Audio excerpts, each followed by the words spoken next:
I think we're live.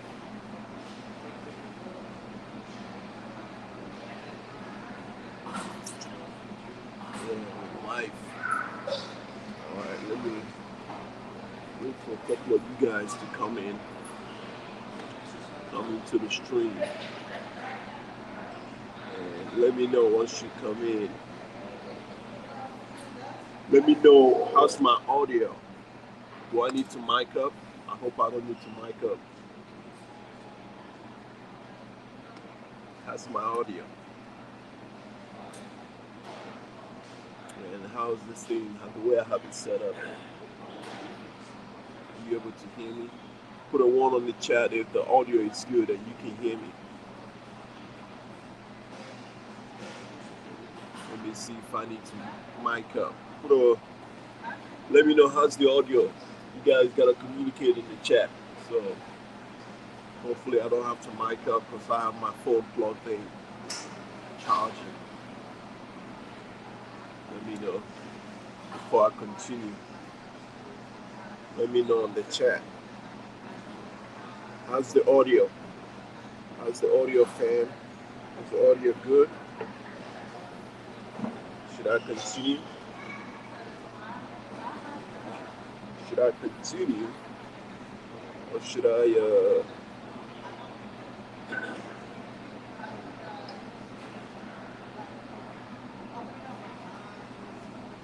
how's the audio? Let me know. You guys gotta communicate with me on the chat about the audio. So Brian G says, hey, what's up, man? The audio is good. It's a little bit drowned out though. Yeah, because I have my phone plugged in, which I have it plugged in, so it stays charging. Because I'm at the airport, I just landed in the Matrix. I might need to mic up. Let me mic up, because I like things. I'm a fastidious man, you know. I like things clean and sheep shape. Let me go ahead and mic up. Just landed in the Matrix, and I'm quickly reminded right now why I left. I mean, I am reminded this place ain't got shit for us. You know, this place ain't got shit for us. Just a bunch of people with attitude. I mean, people are nice though. I mean, really, for the most part. But still, it's got ways to go. Just purchased a hamburger over here at Puerto Real Grill. Paid over $24 for it, and it was just all right. Each other, the mic. Give me 1 second.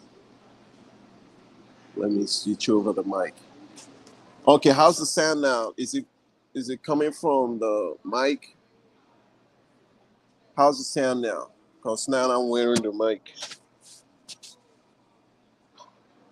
I might have to go into the setting. Sounds good. Oh, okay. All right, excellent. Give me 1 second. I just want to make sure that.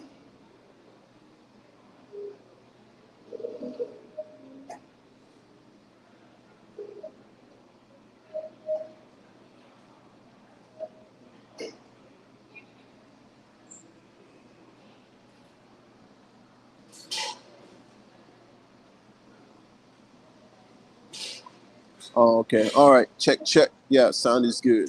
All right. Okay, sound is good. All right, yeah, man. Just landed in the Matrix. And I'm quickly reminded of the reasons why I fucking got up out of here, man. So first thing first that I noticed is the big, huge sizes of the women. Out of shape, clothes look dirty, walk around with smoke on, big mug on their faces. Like he have one behind me. I'm trying to keep her off the camera. But if I move it this way, see she's over there.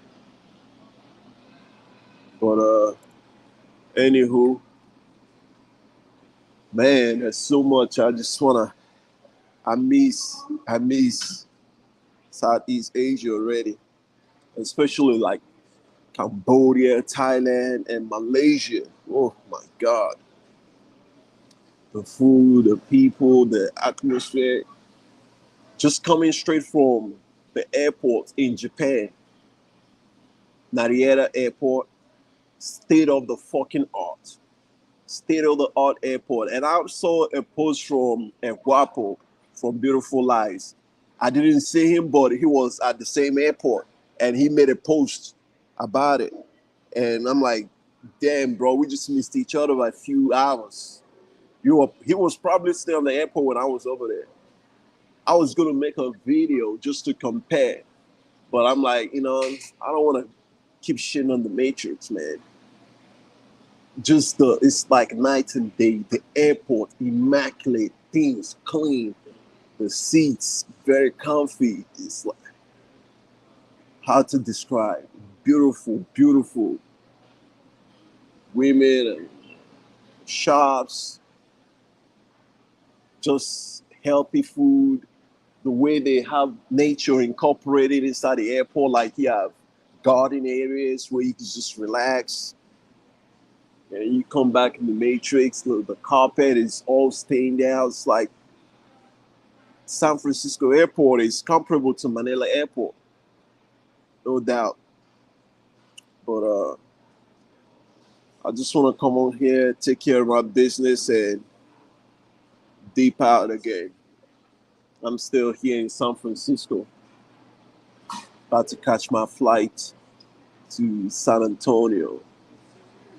I already got everything that I need to do. Got it all planned out. So everything is like boom, boom, boom, boom.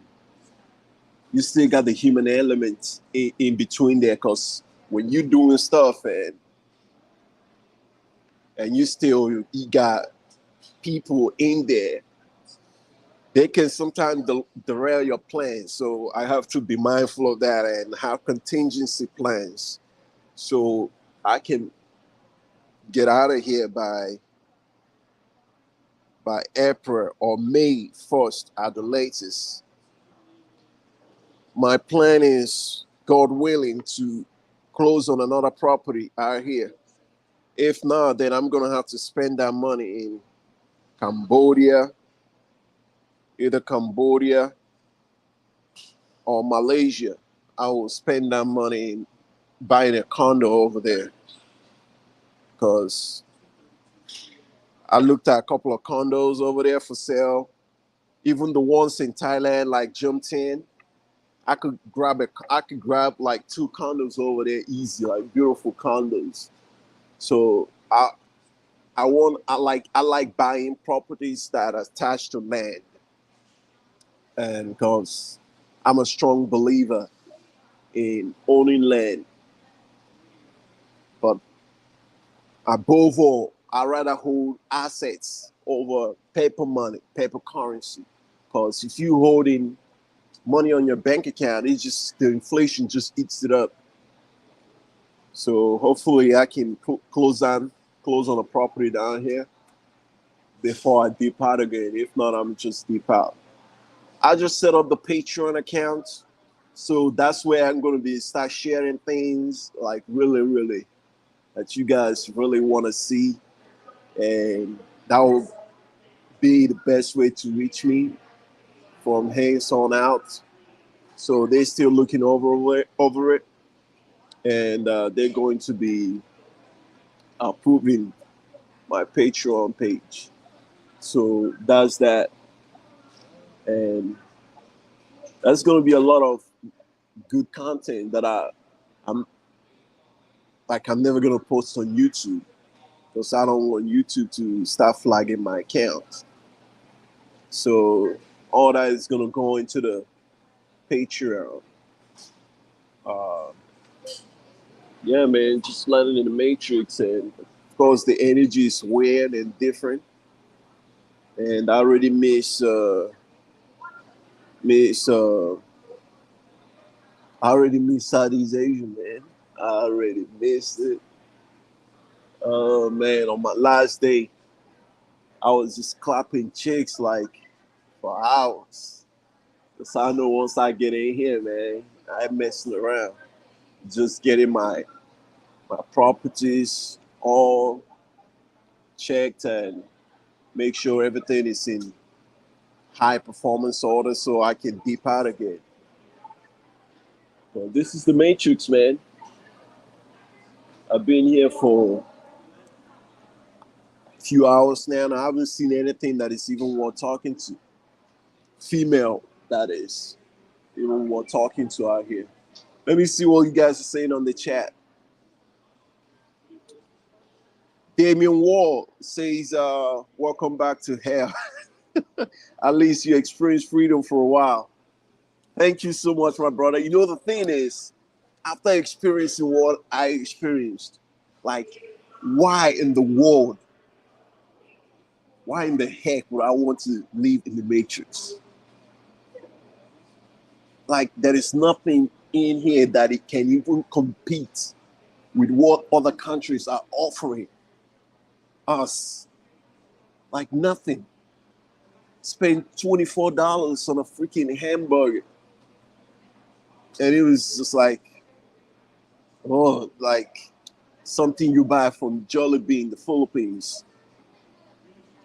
And that kind of money, I spend it on the Cambodia or Thailand. I'll be in a rooftop bar somewhere with a beautiful Khmer girl serving me with a nice smile on her face. It's just a live band playing. It's like nothing can compare. And the lady on the counter, just like she was expecting me to add a tip just by punching in the order. And she didn't even smile. Not even a freaking smile. It's like the demand, like they demand that you give with nothing in return. But it's not really her fault because she looked like she didn't want to be there. And frankly, most women in the Matrix don't want to be flipping burgers. But yeah, man, I experienced heaven, paradise. And it's nothing in here can compare. And another thing that that I wanted to say is when you guys, man, my Gimba messing up. When you guys are out there in Southeast Asia, man, try to take care of your skin. Like go to the spa, facial spa, and get a complete facial. Uh, I forgot what they call it, but the ladies they will explain it to you. They explain everything. Open up your pores, like needling, like really rejuvenate your skin, and get a serum, facial wash, serum, and really like bring out your real face, your real handsome face. Because I know since I started using those serums, I get a better reaction from the ladies. I mean, I already got good reactions from them, but I could tell. Just this is like it brings out, it accentuates your handsomeness, your sexiness, and it doesn't cost much over there. I just grabbed when I was in Japan, grabbed one from another one serum. That's one that I bought when I was in Thailand. That was like good. Then the one in Japan is even higher. So let's see how that comes out in a few weeks once I start using it. You know, getting a haircut for $3, getting your facial done, everything for about $28, getting your nails done. Like take care of yourself. You know, the ladies take our money and buy other stuff anyway and take care of themselves. You might as well. Aaron Queen, my brother. Hey, Damien Ward, this is the first time I'm seeing you. So welcome to the chat. Welcome to the family. Thank you so much for coming into to my chat, my stream. Aaron Queen, my brother, says sounds good. All right, that's good. Brian G says, okay, sounding good, brother. All right. Be safe traveling this hellhole, man. Yeah, man. This is already, yeah. I try to stay positive, good positive. There's good people here too. It's not all bad. It is not all bad. But you could see just like it's just like people living in one place but doesn't have like really connection to each other. Like I've seen in other places. They're in the same place. They all of not all but mostly Americans, but if they really don't have that connection to each other, they're just in a single place. It's just like if something happens, can you count on this person as your neighbor to run over to your house with a hose of water if your house catches on fire? Would they even call 911? All right, Damien Ward inside is good. All right. Leslie, what's going on, my brother? What's going on? Thank you so much for coming in and supporting. I say, Patrick, how are you, brother? I'm doing wonderful. I am doing mighty great. You in the Matrix, or you have you made your way out there? He says, I can't stay, brother. Just wanted to say what's up, my brother. Thank you so much for coming, and I appreciate it. I wonder if you are in the Matrix or you made it out there to paradise or in Southeast Asia. Yeah, but yeah, I'm out here. So a couple of things that I wanted to talk about is the cost of living keeps going up and up.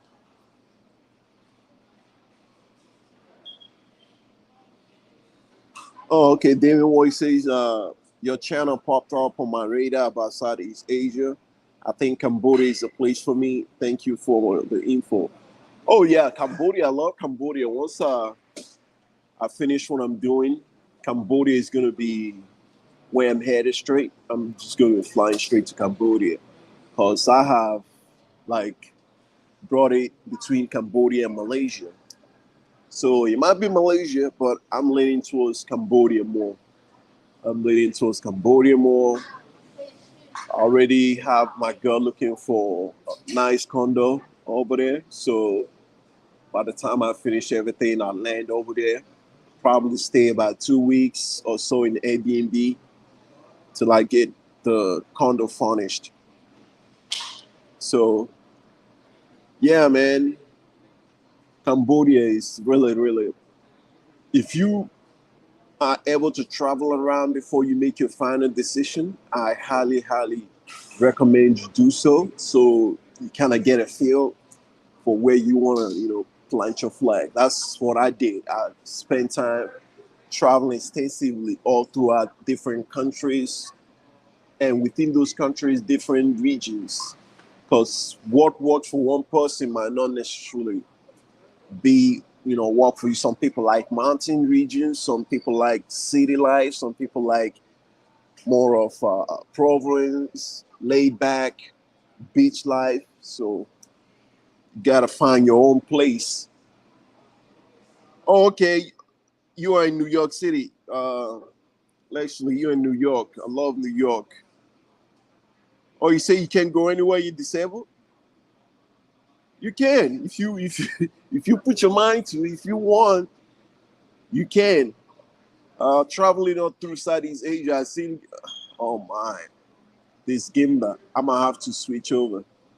This Gimba keeps messing up if I don't move it around. I've seen guys in wheelchairs and disabled traveling, and once you're in Southeast Asia, those people they help. They're coming over, they're helping you. So if you want to, unless you want to stay in the matrix, but if you truly want to travel, being disabled probably it's not going to stop you because me traveling, this is not Someone said, I've seen it with my own eyes, people disabled in a wheelchair traveling. You probably need to research which airlines are more disabled friendly, unless you like you maybe I don't know what your situation is, brother. You might wanna I don't know if you want to stay close to family or something that really is holding you in the matrix. But if you really want to get out there, man, it's like the other countries, they have so much to offer. So much, so much to offer. Our money stretches, you know. The reason why I'm moving as quick as I can, I don't know how long this thing is going to be open. I don't know, especially as this economy keeps advancing, keeps getting better and better and better. And our dollar still is the gold standard. The dollar is still the world reserve currency. Like, how long till these other countries with BRICS? Right now, BRICS doesn't hold much power. Well, what happens 20 years from now? 10, 20, 50 years from now? You know, some people, they say the BRICS, which is, all right, I'm going to need to get my other, which is Brazil, Russia, was it India, China, and South Africa, that they don't have too much commonality within them like a lot of the European powers have. Like, it's just diverse. They don't have a common interest. They do have a common interest. And who knows what's going to happen. But when whatever happens, happens, I want to be diversified in different areas, including owning properties around the world and being able to travel around the world. And if I decide to move permanently to Cambodia, or who knows, maybe even some country in Africa, because Asia and Africa are the future, not Europe or America. But I like to connect with you, my brother, Leslie. I like to connect with you. You know, we can chop it up. Market Focus says, "What's up, P Money brothers? Don't be fooled." Yeah, you mean don't be fooled? Yeah, don't be fooled. Don't end up on someone's dinner plate. Like I always say, when you are there, man, you gotta stay on your toe, watch your back, as we say in Nigeria. Shine your eye where, because you sleep, someone gonna chop you, you know. And out there in the world, it's lions and hyenas and crocodiles in human forms, but spiritually, they have the same spirit as those animals, as different cultures all throughout history has researched and found out. You know, there's people who have dog nature, they dog spirited, they have the same nature as a dog. There's people that have the same nature as a snake. That's just who they are. The same people that have the same nature as a dragon. It just, when you are here in the world, man, don't get distracted and end up on someone's dinner plate. But back in the Matrix, man, it's like no fucking fun. I don't even know. Uh, got contractors all lined up. The backyard on one of my properties, I want to do artificial turf. If anyone knows, if anyone knows of a contractor in San Antonio that can lay artificial turf and put like a potting green in the backyard, I would really, really appreciate it if you connect me with him so I can have him come out and do artificial turf for us in the backyard. Wanna do the entire backyard, do artificial turf and put it like an area, a potting green area where we, guests can play a little miniature golf. Um, I want a really good, reliable contractor to come in and like get that knocked off for me. Uh, if they can do it in 3 days, I want someone who's very good and can do it in a short period of time. Because our property right now we're going into high season, so everything is getting booked back to back. So if he can come out there and get that knocked off, yeah. So guys, what you guys have any questions there? Put it in the chat. Let's communicate. Let's make this chat or this live stream more interactive. I don't like to be the guy just talking and talking and talking. I like for it to be a little more interactive. So, because if you let me, I'll just go on without end. I'll move from topic to topic to topic with no end. So, back in the Matrix, I got a lot of stuff on my mind. I don't even know. I don't even know where to start, where to begin. But yeah, I mean, strictly travel. Oh, okay, Leslie, thank you so much, brother. Leslie say, brother, when you come to New York, we will meet. Oh, okay. You in New York City or what part of New York are you in? Because I love going to New York sometimes to just, I love the energy in New York, man. I hope it's still the same. Last time I was in New York was 2018, maybe 2018, before this pandemic. So, but it was New York City. That's the only part of New York that I've been to, New York City. I hope the energy is still the same. Like this energy that I feel when I'm in New York City. Hopefully, my brother still lives in New York, so I want to visit him. They're about to move to New Jersey because he just had a child. They just had him and his wife just had a daughter. So I'm gonna be. Who knows? I might have to touch that in New York before I finally fly out to Cambodia.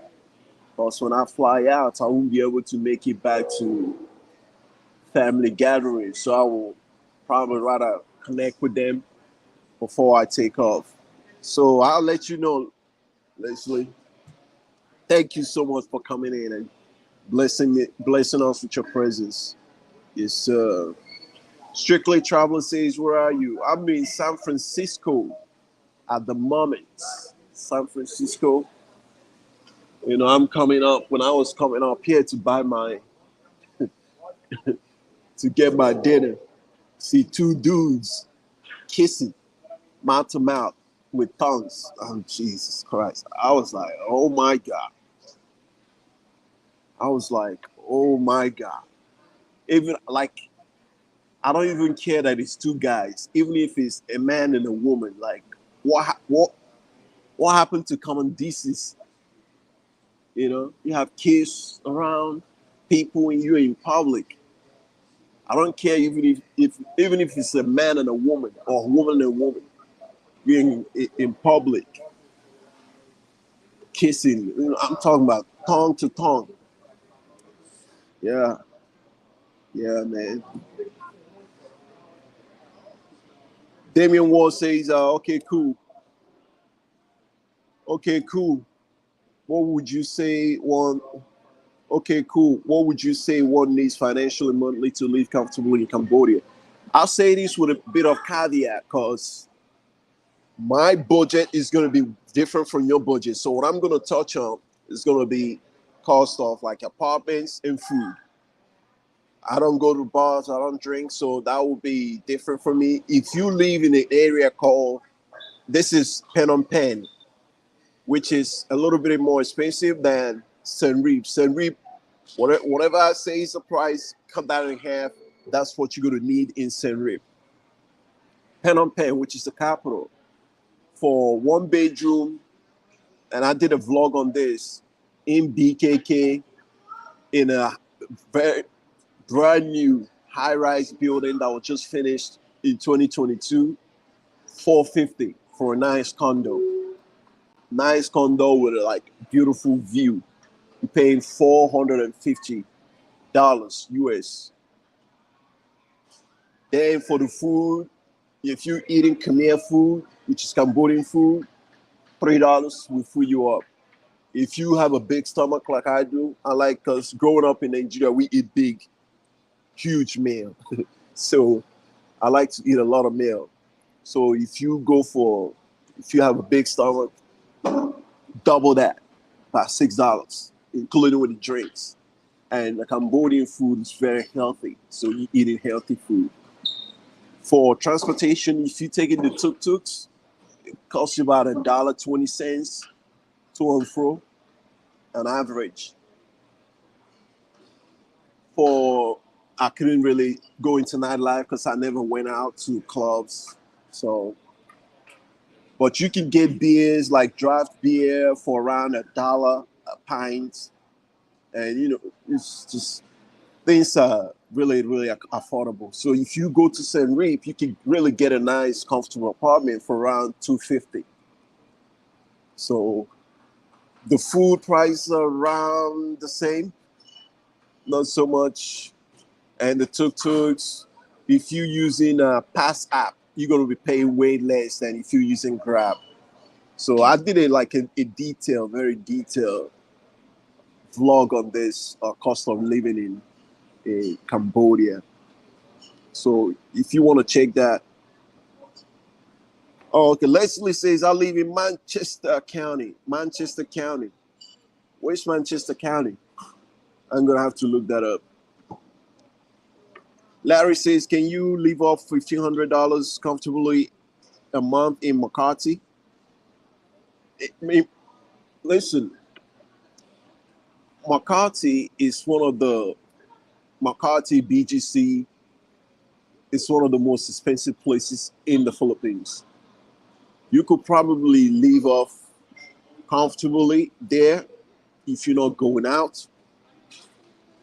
If you're not going out to party, to drink, you could do it for $1,500. Because if you get an apartment like the one that I've vlogged about, that video is still yet to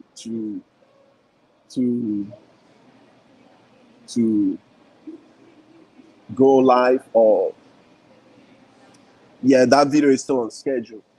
So that one, $500 a month. So now you're left with $1,000. If you take like motorbikes to most places, and you eat at Filipino restaurants rather than going to Western restaurants,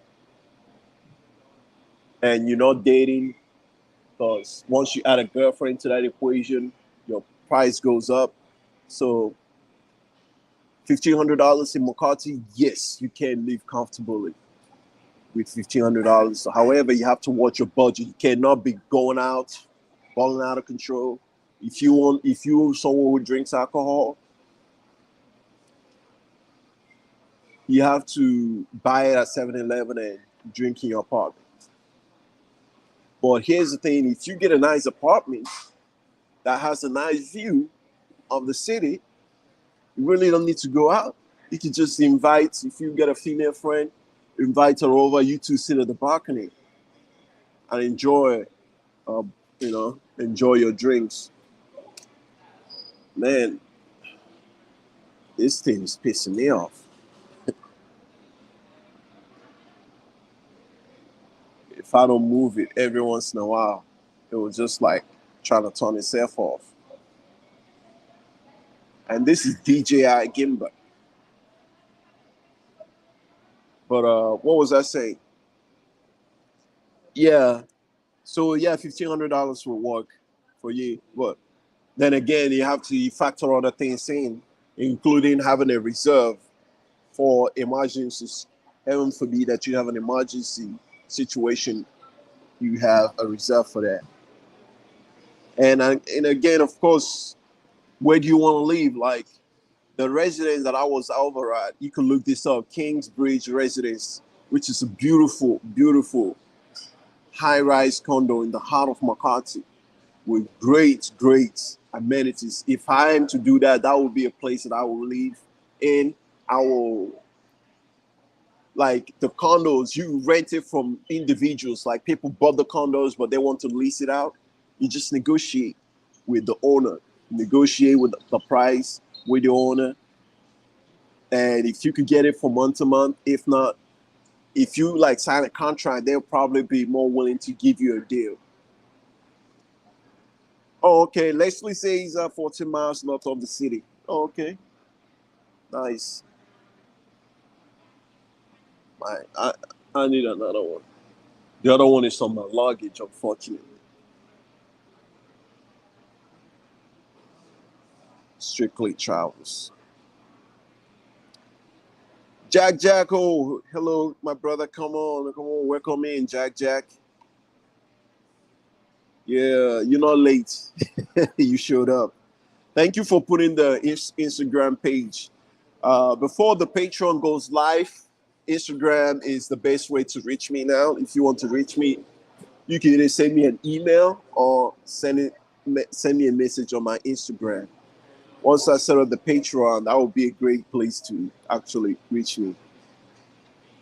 Market Focus says, you're in my hometown. Get the hell out of there as fast as you can. I just escaped there in November to Thailand. Free at last.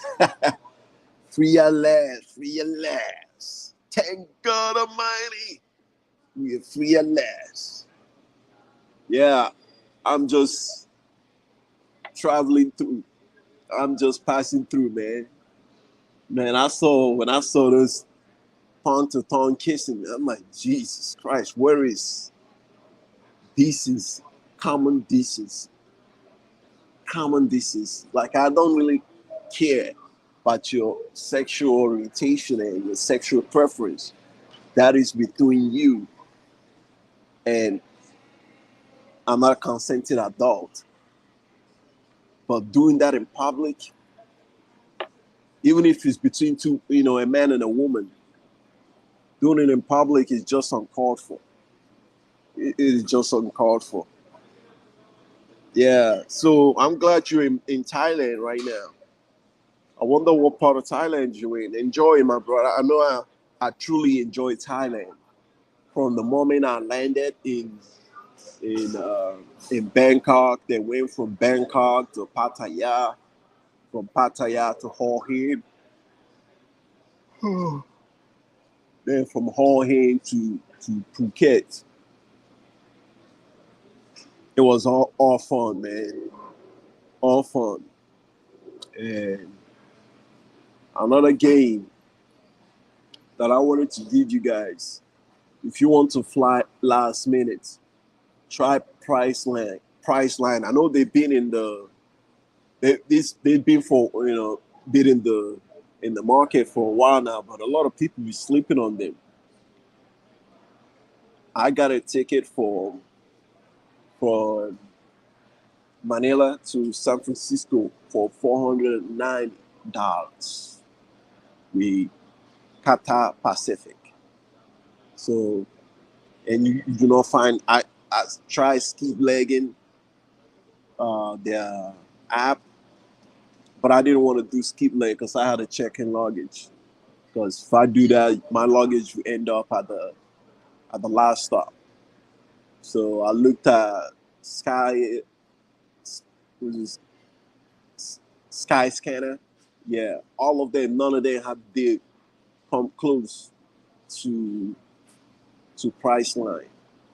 Man, I just booked a ticket from San Francisco going to San Antonio through there for $130.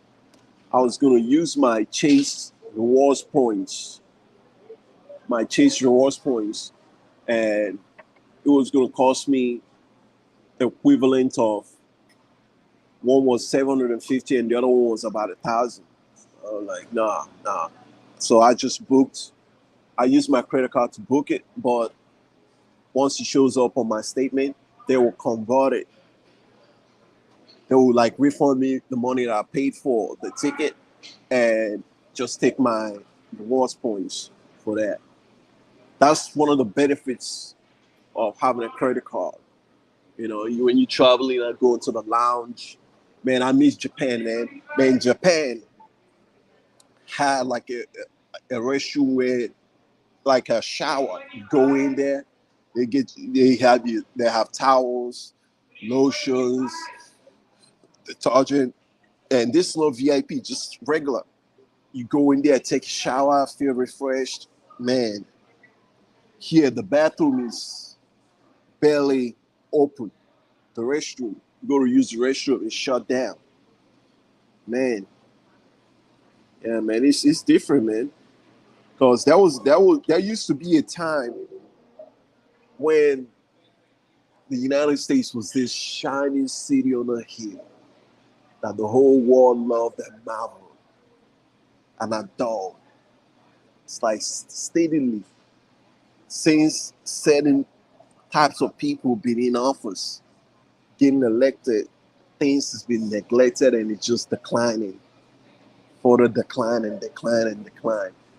All they do is just patching things up, not really like building, man. Yeah. Thank you, Jack. Here, guys, please hit that like button. It helps out. It helps out with the algorithm. Yo, man, this is annoying. I'm gonna have to, you guys. I'm gonna have to open up my suitcase and get the other, and get the other. Yeah, man. Give me 1 second. I'm gonna open up my suitcase to get my other tripod, cause I can do this with this thing constantly dropping.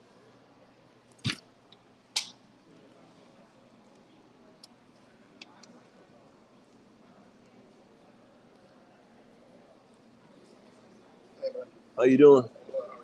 Good, good.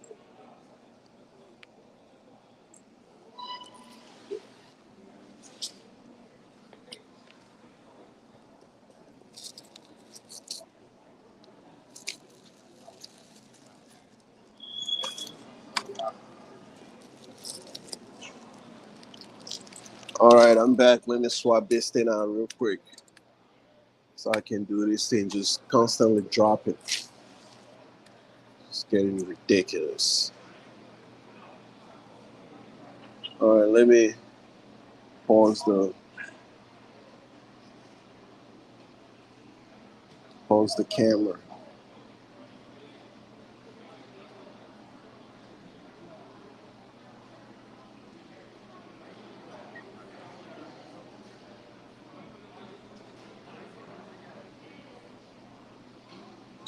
Doesn't look like it would even allow me to pause the camera.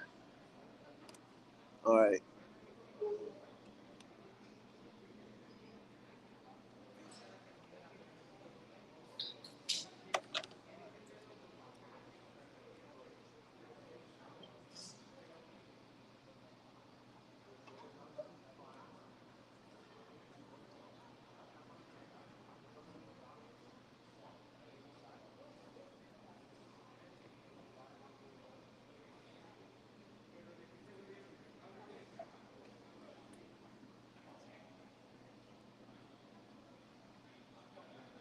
All right. So this is the gimbal. I keep messing up. This from DJI, but it's best when I'm shooting because it has this stabilizer. So just keep messing up. All right. Let me show you in terms of, because I'm going to be doing a video for skincare. I know some guys have asked me about it. This is from Japan when I was over there. This one is serum for your face, nighttime. All right, nighttime serum for your face. That's how you stay looking young. Brings out your entire handsomeness. And that was for $150. in the Matrix, you can forget about it. For that, if you go to one of those cosmetic stores for females, they're probably trying to charge you $400. And this one was this is not the actual. This is like the refill bottle, but it was cheaper than the bottle that it came from. So I just took this one. But this one, I forgot how much it cost me.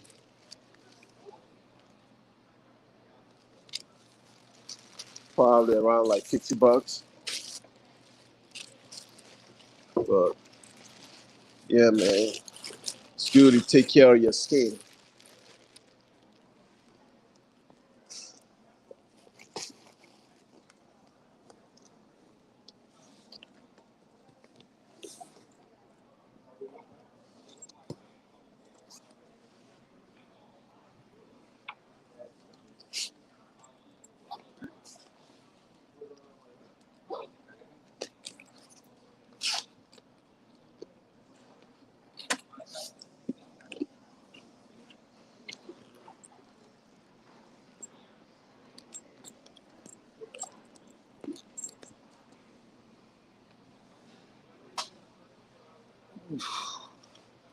All right, I'm back. I'm back. I'm back. All right, let's see what y'all talking about in the chat.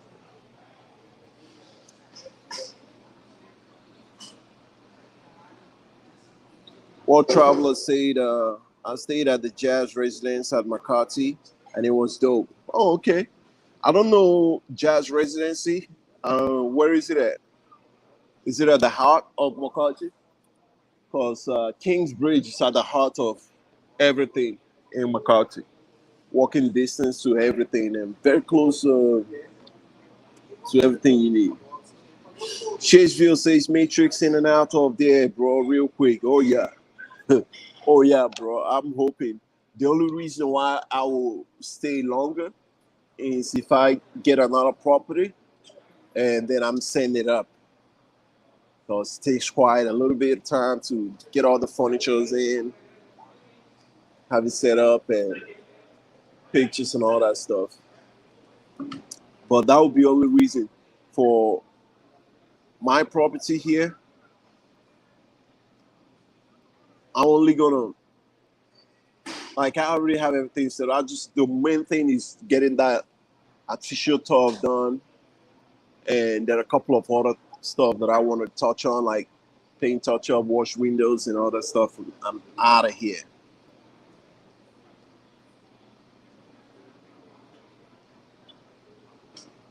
What travelers say you can't do it comfortably. I was there for 6 months.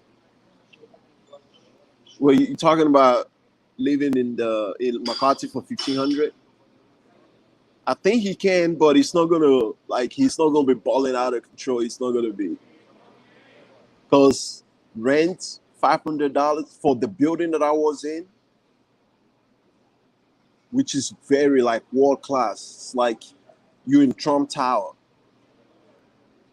Very beautiful amenities, world class gym, swimming pool. That's $500 goes out. Then you have 1,000 for eating. If he's eating Filipino food, not necessarily street food, he just yeah, because even at 1,000 pesos a day for food, it just you wouldn't be able to do anything else. It would just live in the apartment and you know, walk around. But that's why I always stay focused. You gotta have something other than just going to Southeast Asia to live. Because after a while, it gets old if you don't really have something driving you that you're doing that you wake up in the morning and go do. Like even if you have all your expenses, everything made with $1,500, then what else are you doing with your time? Especially if you're still young. And in Makati, most girls that you're going to be meeting over there have jobs. So this is not the province where you're meeting girls with struggling backgrounds. Most of those girls, they have jobs, they have places that they go to, to work. So to get his food wet, get it in the door, watch out for that video. It's gonna come up when you look at that, because that condo. I'm still looking to maybe lease it from the owner if he will allow me to use it for an Airbnb. So the real owner is in London. He's gonna reach back to me, and the agent will then advise me. But I think he can live there, but it's not gonna be really comfortable. To really, if you only have $1,500, I would suggest you go past McCarthy and go to like anywhere in Mindanao, even Davao City for Davao City, General Santos City, Digo City. But again, you want to try that out and see if it's for you. Davao City in Mindanao is it's still a little. It's more developed, so you have the major malls there. Uh, you have things that a Western would need. However, they have earthquakes going on over there. Last time I was over there, you saw my vlogs, as some of you did. Earthquake hit where I was at the spot. And after I left, and it was about 7.4 magnitude. Then after I left, another one hit. So, and that shit is scary when you are up in the skyscraper and the whole thing is swaying. Shit is scary. Yeah, like last year when I was in, or year before that, when I was in Manila, in Makati, an earthquake hit, and I was in Eton Residence, which is a high rise, and it was like doing like that, moving like this, and that shit is scary when you are 50th floor. What travelers say, and the apartment are small. Yeah, the apartments is very small all over the Philippines. All the apartments are really small. In Thailand, if you the apartments that they built back in the day were quite large. These days, like shoe boxes. In Malaysia, the apartments are like huge, like American sizes, like Texas sizes. Like you see on my vlogs when I say, man, I feel like I was back in Texas. That's how their apartments are so huge, so much space. So that would be more fitting to an American living uh, in Malaysia types apartments. But the current ones they're building in Thailand are very small, and the ones, of course, the Philippines are all really tiny, which I really don't like. Cause at first you might like it, like this all I need, but after a while you feel like, man, you feel all cramped up in there. And if a girl tries to move in with you, that's you know, that's even tighter. Jack says I had a rough day today. Yeah, man, that's the Matrix, man. Hang in there, my brother. One day you're gonna be able to escape the Matrix. And I I will advise you, Jack, that you try out Thailand rather than going to the Philippines. I know you want to try out Cebu, but I think you will have much better time in Thailand than anywhere in the Philippines.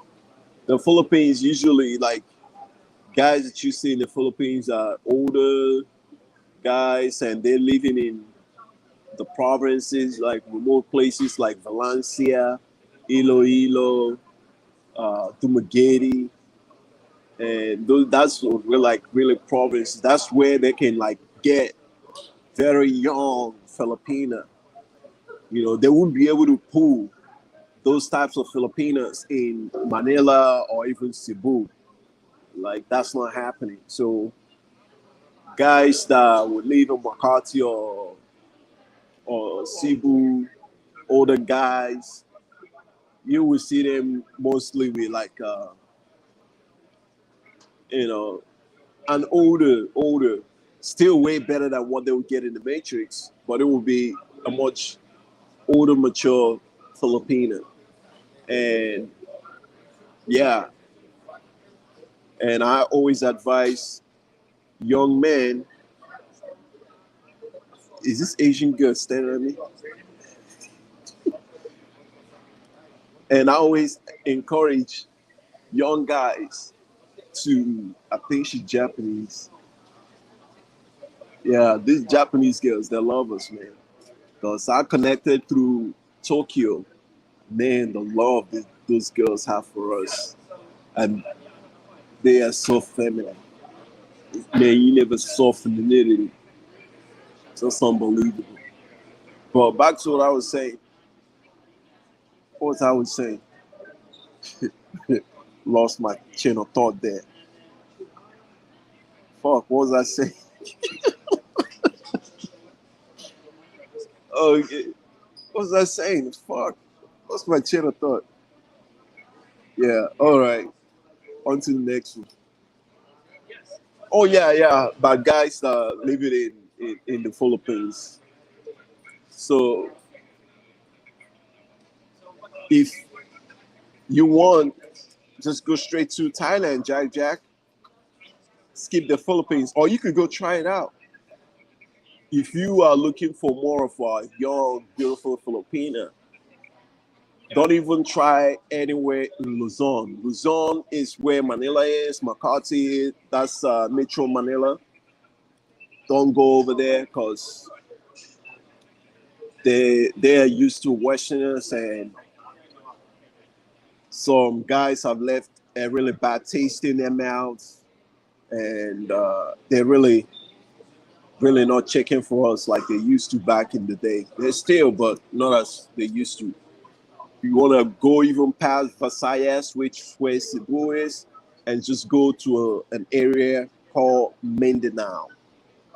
Mindanao. That's once you go to Mindanao, and the girls over there way better than anything you find in Luzon.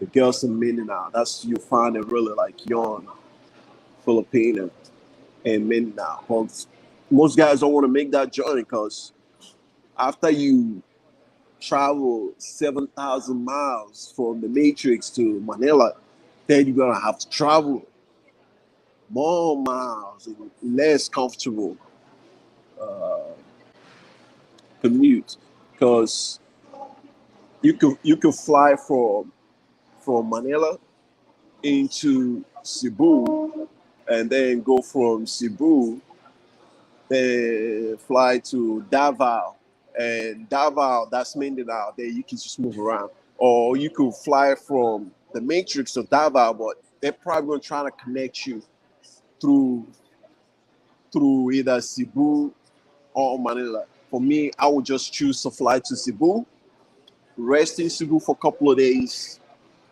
get my bearings back, then go from Cebu to Davao. So you land in Cebu in Lapu-Lapu. Just enjoy Lapu-Lapu. There's not much to do in Lapu-Lapu.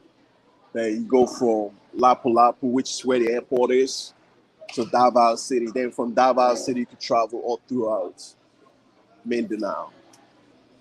Yeah, hang in there, Jack. Just focus on what's on the end of the tunnel. Freedom. Don't let them get to you, Jack. All right, Jack. Go ahead and catch your rest, catch you nice nice rest. You're a good man. What traveler say that's I read that before. Yeah, man, in and out.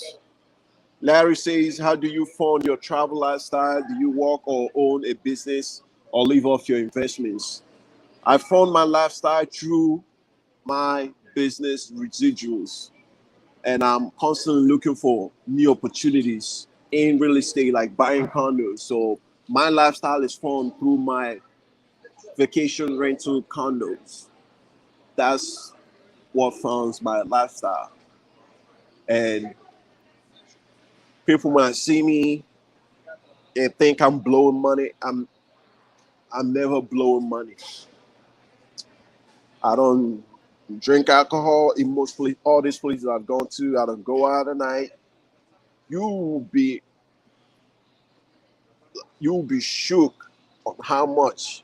Because when I was in Matrix, I used to go out. Like I couldn't wait for Friday, Saturday. Go to the mall, pick up brand new outfit. You'll be amazed how much money we throw away just doing that nonsense. Even drinking alcohol, smoking, you'll be amazed. So I cut that off, and I don't mess with pros. So all that is way off. All I'm paying for is my place I'm staying at, my meals, my transportation. I love to, if I find good products, buy them, whether it's clothes. I buy high quality clothes, so I wear them longer. That's another thing you find in life when you spend money on quality, you don't have to spend it a second time. Because in Nigeria, we say a man that doesn't like to spend money, we spend money in ways he doesn't like. And my father would say, the cheap man pays twice the price. So always spend the money and buy good quality. Because good quality will last so long. And you forgot what you paid for it. Market Focus says, yeah, I'm currently in Pattaya on retirement visa. I might check out Okinawa next month. Oh, okay. Okinawa. I never did Japan.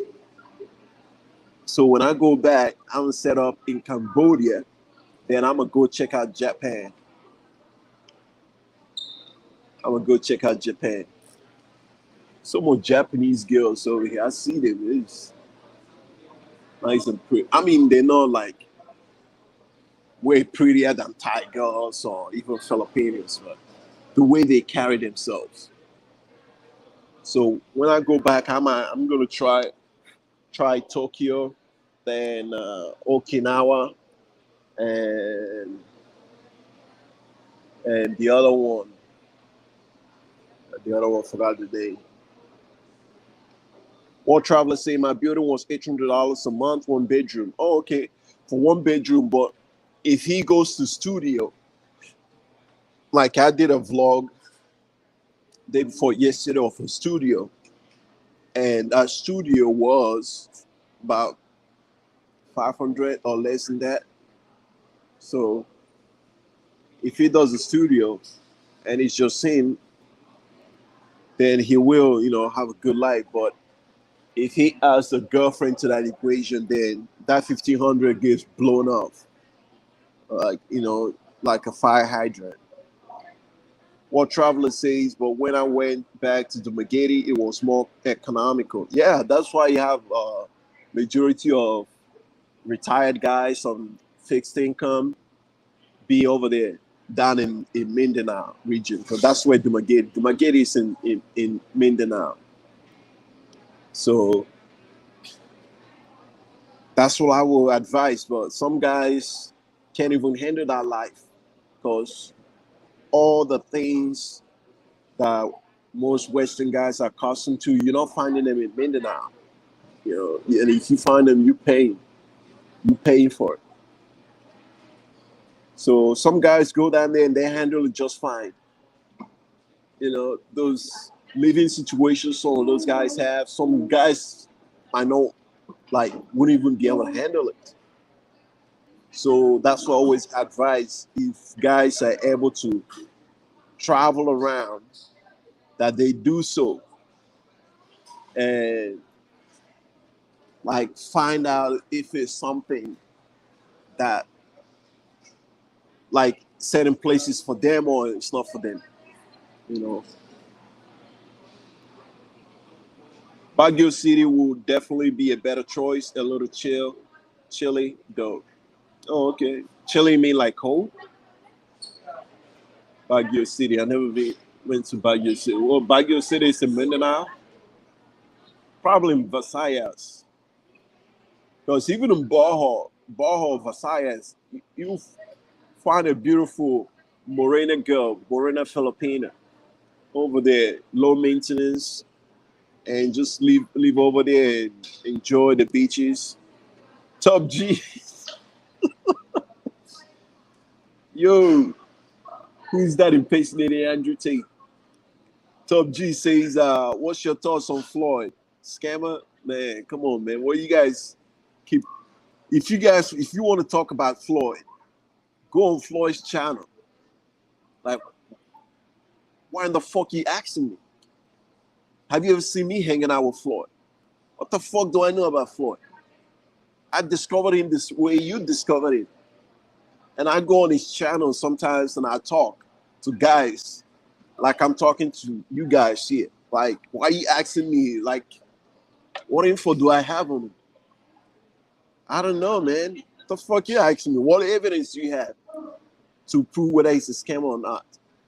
You can't just, throw that word around, attach it to people's names. Because that's people's reputation you're fucking with. Did they scam you? Did they scam you out of money? Why are you calling me a scammer? Did they scam you? What did he do to prove that he's a scammer?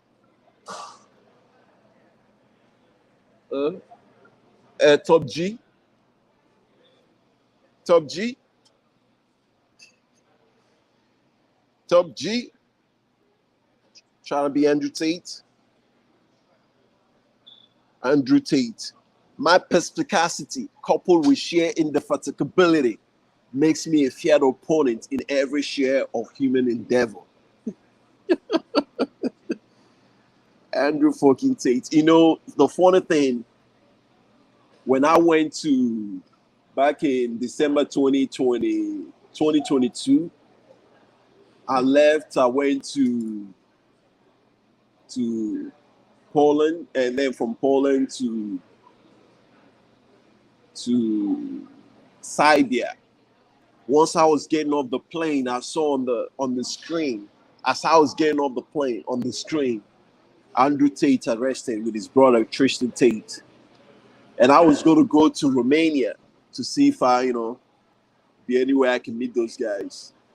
And they stayed in jail till when I left around February, they were still in jail.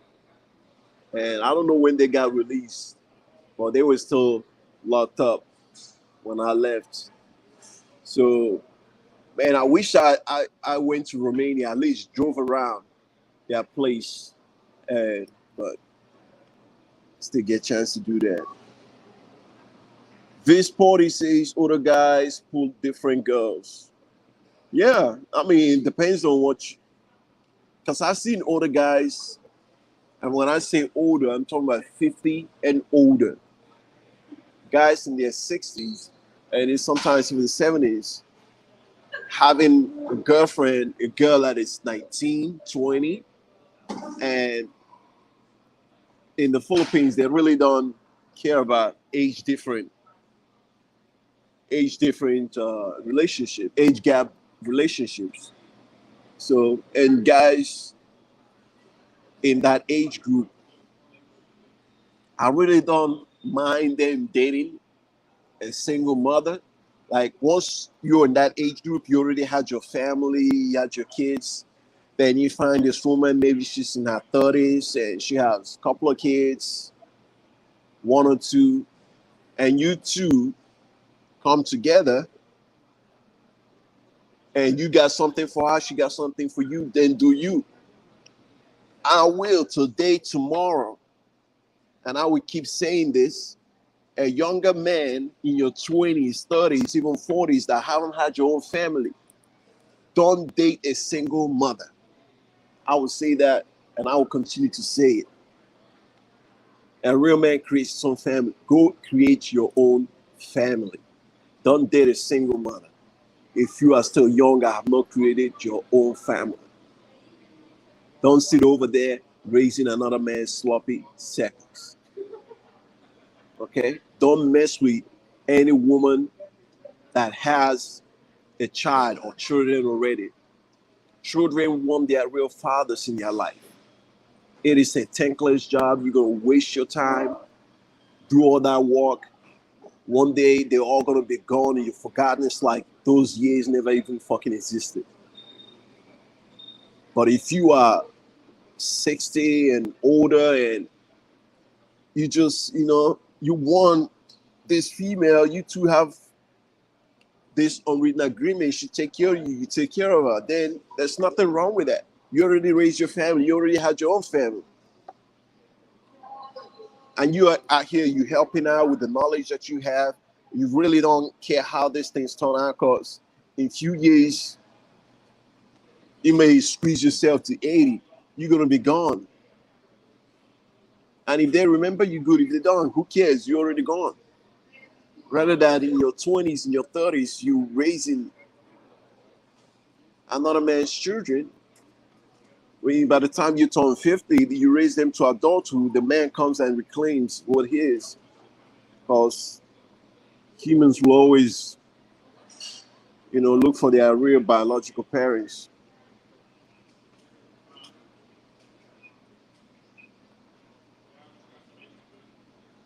Market Focus says she's been staring at you the whole time. Yeah, I know. It's a beautiful Japanese girl. There's quite a lot of them here. World Traveler says $400 for a nice 2-bedroom in the Megiddo. Oh, you mean 2-bedroom in the Megiddo? Yes. In the Megiddo for $400, you get a nice, really nice 2-bedroom. Negotiate to pay month to month. And if you're going to sign a long-term contract, make sure you negotiate something in return for that. So it all makes sense. Vince Sporty says, who's Floyd? Floyd is a vlogger. He's a YouTuber, a traveler YouTuber. So think right now he's in Cali, Colombia, with another guy called Austin Holloman. They are good friends. So his channel is foreign only. So you might want to check him out to see if you like his content. JD says he's not a scammer, but begging on YouTube makes him look desperate. That's all I have to say. Nothing else bad, about that man. Yeah, I think for me dealing with Floyd, he's really sincere, and he communicates. He puts. Sometimes I think he put too much out there. He puts it all out there, man, and that's why a lot of people really like him and follow him. He go live. He will have 150 people, and he's sitting there talking about a whole bunch of nothing, and people will be over there listening to him because they really like that down to earth, side of him. And you have other YouTubers that are more polished and that are in this space. They go live, they get in about probably 90 people watching them, and Floyd sometimes go all the way to 200, 250. And he's sitting on the bed just talking. But the thing with Floyd is, I don't think he has any stream of income coming in except for YouTube. So for him to go all these places, he would need that donation to travel to get those content. But I think Floyd would be better off living in the Philippines, man. Get him a Filipina and turn his channel into like a relationship channel and just live over there in the Philippines with a nice Molina girl in Mindanao. Oh, you mean Baguio City? Oh, okay. Now that makes sense, because when you said that before, I'm like, I never heard of that.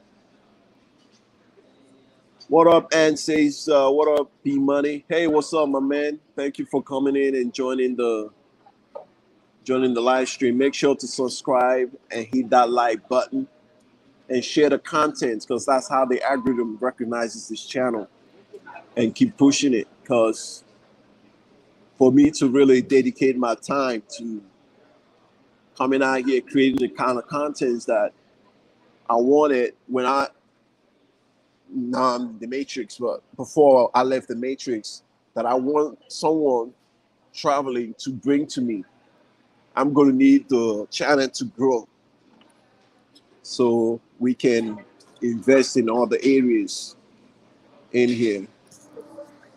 Oh man, fix my shirt. But that's that.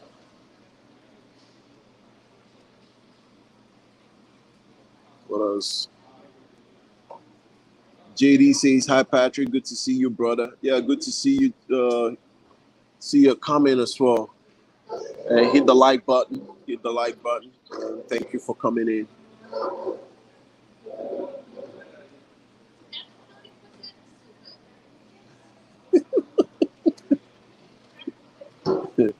What up, Ed says facts, a whole bunch of nothing. I say the same time. Yeah, man, I'm not trying to like clown on Floyd because he's my boy, man. But he's just more relaxed, more chilled atmosphere, just sitting over there, just talking and chopping it up. And if you want him to read your comments, you have to donate. But he's my boy though. I fuck with Floyd.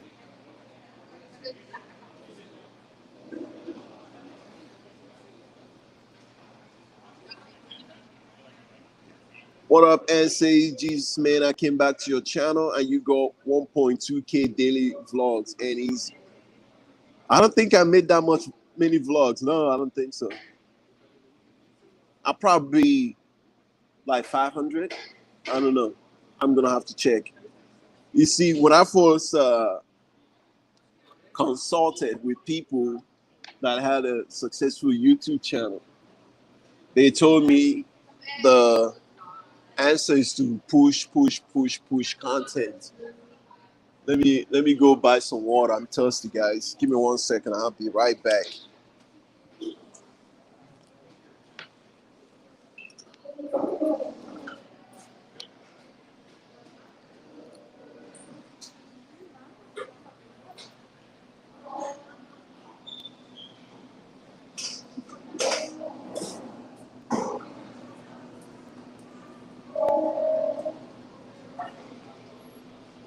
Hello.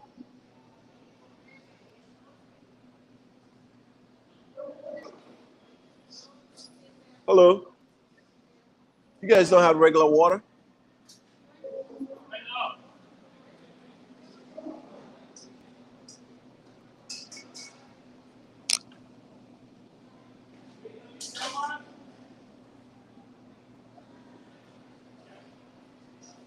You don't have regular water?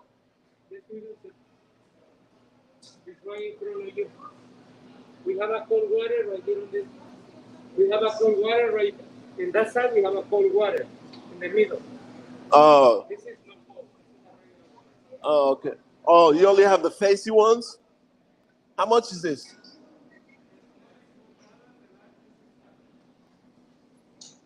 Man, I want regular water. I want the fancy ones. We don't carry plastic. You don't carry plastic. How much is this one? So that one, that one is $3.95. It has gas. It has power. Man. That's a regular water. Yeah, but it's $6. That one is $12. $12? Four.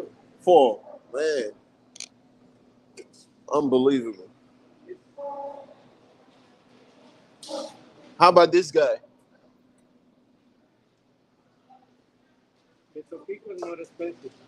That one is $5.60. Oh man, that's expensive. $5 for water.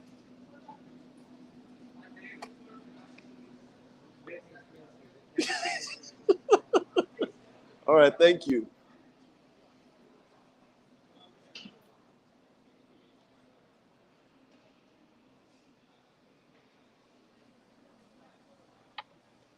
And guess how much a bottle of fucking water costs? $6.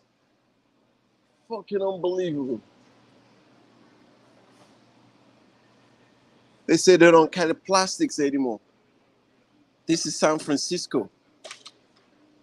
$6 fucking. Jesus. And he's telling me it's not expensive. And the other one, like Topeka, is $5 and a couple of say almost $6. You know, they always price it. They be slick with the price. And the other one, they just like really bottom. Like now, you see, they don't carry plastics anymore. But I need to find a vending machine. Find me a vending machine somewhere. I don't, you know, I came from construction. I know I've seen those pipes. You do not want to be drinking anything coming out of the fountain, man.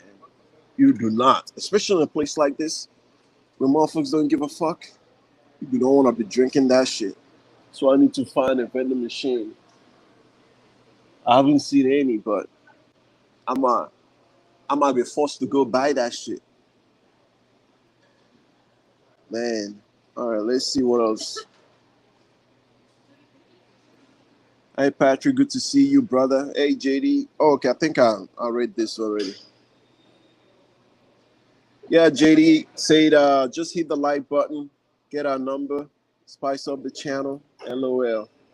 When will you be stateside so I can line up my dates for when you get back to Southeast Asia? Yeah, so I'm gonna be here. Hopefully, I'll finish everything by the end of April. Then maybe beginning of May, I depart again. So I'll probably go straight to Cambodia. That's what I'm gonna go to.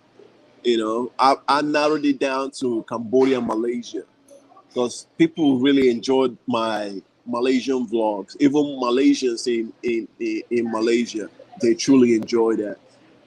So I might move to Malaysia. I might move, but I have more connection with girls in Cambodia because whereas in Malaysia, I met some beautiful girls, but dating because of they're Muslims, it takes, you know, it's way much more restrictive. Whereas in Cambodia, I got like way much more connection with Khmer girls, beautiful Khmer girls. So I really, you know, like Malaysia a lot, as well as Cambodia.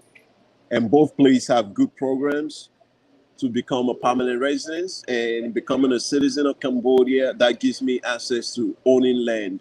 Then I can own land in Cambodia, and Malaysia I can own land as well. So yeah.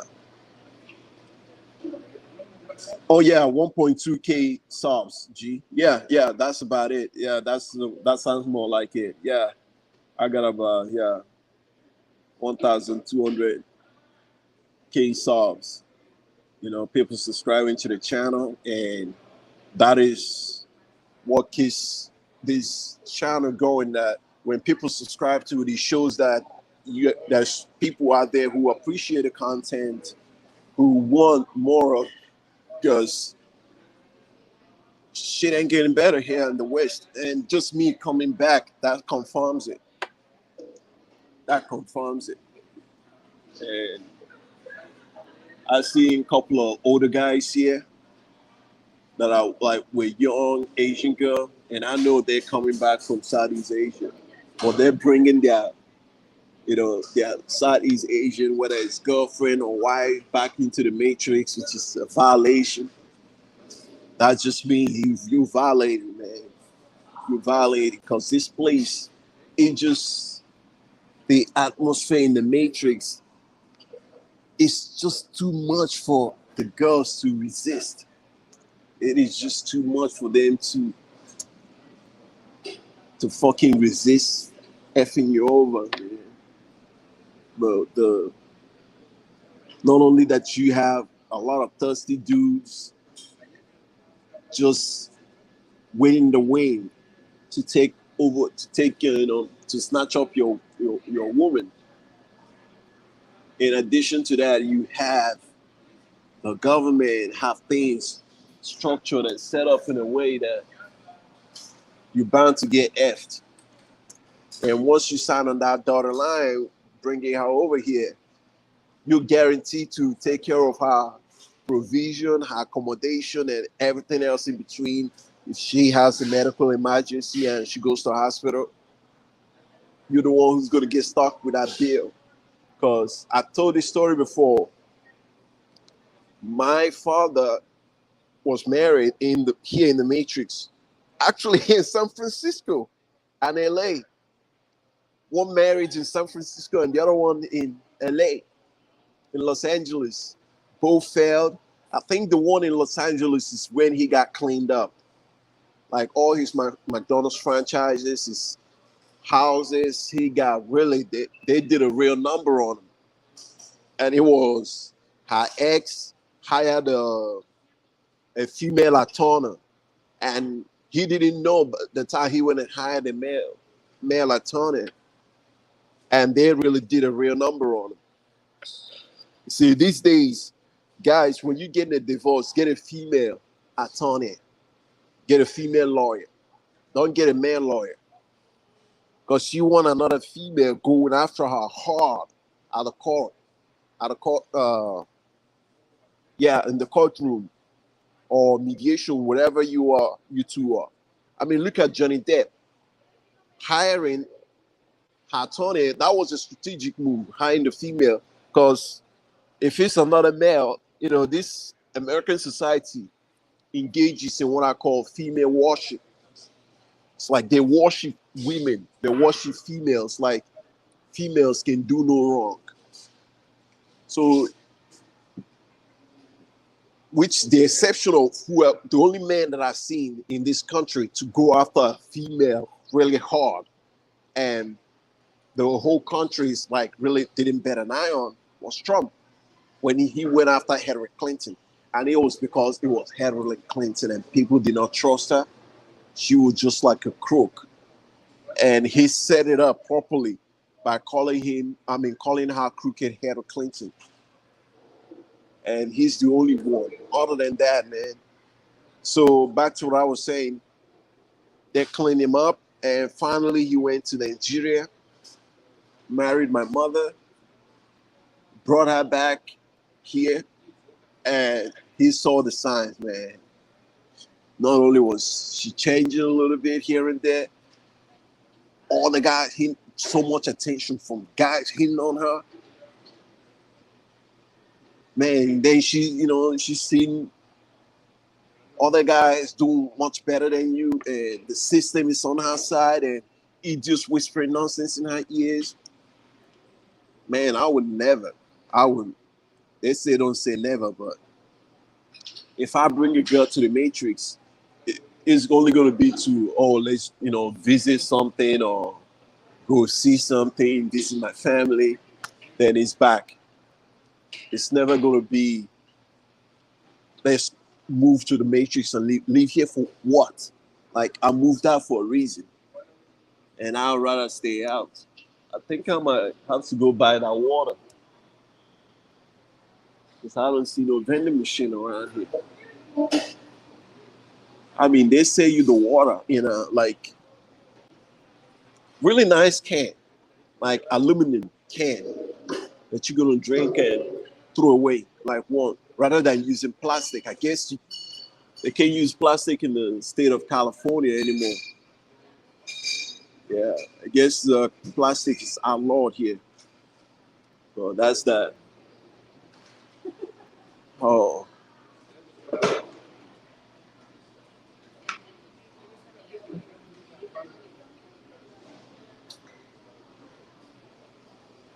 Oh, you say you meant to put a comma or period. Oh, yeah, 1.2 cells. Brian G says, find a water fountain, bro, and fill up. I don't even have my bottle. And even if I did, I wouldn't fill it up here.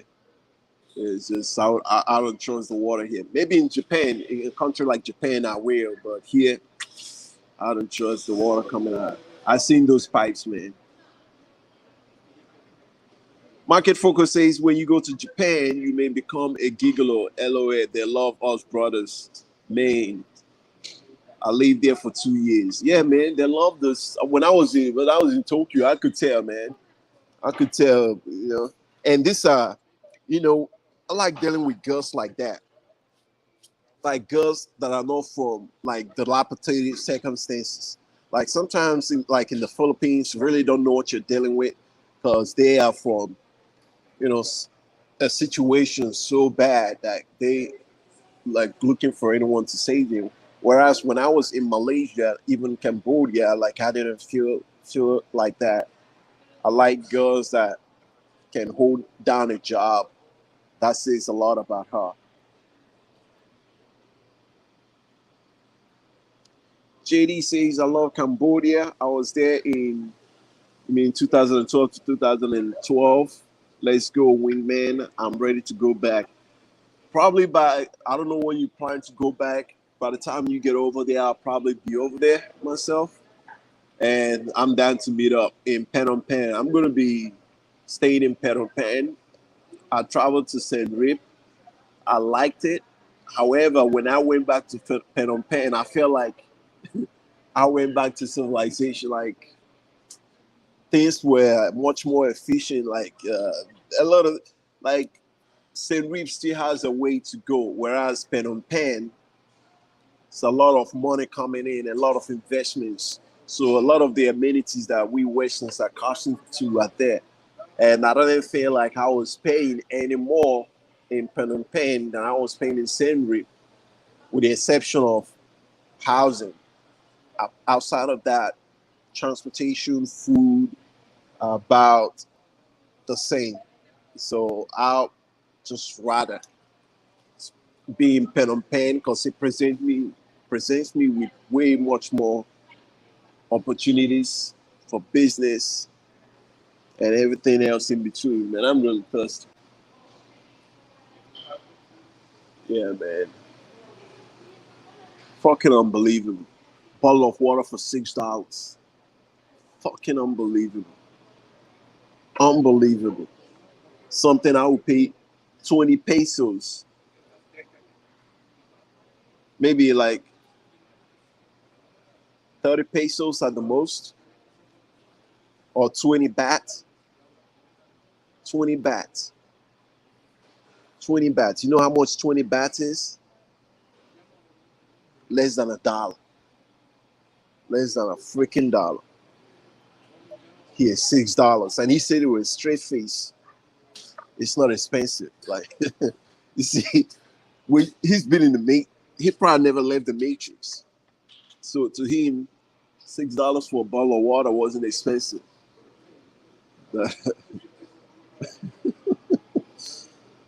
Freaking unbelievable. Yeah, man. I look better. I feel better. When I was in Malaysia, when I got my teeth cleaned up, cost me what, $28, less than $30. Here in the Matrix, if I try to do the same thing here in San Francisco, minimum would be $500 minimum, and they probably wouldn't do a good of a job.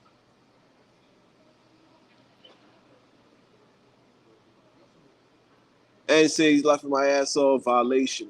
I'm going to rest. It's 1:30 a.m. in Dominican Republic. Catch you later. Oh, you're in the DR. Oh, okay. How's it over there? How's it over there? I was in the Dominican Republic one time over in Punta Cana.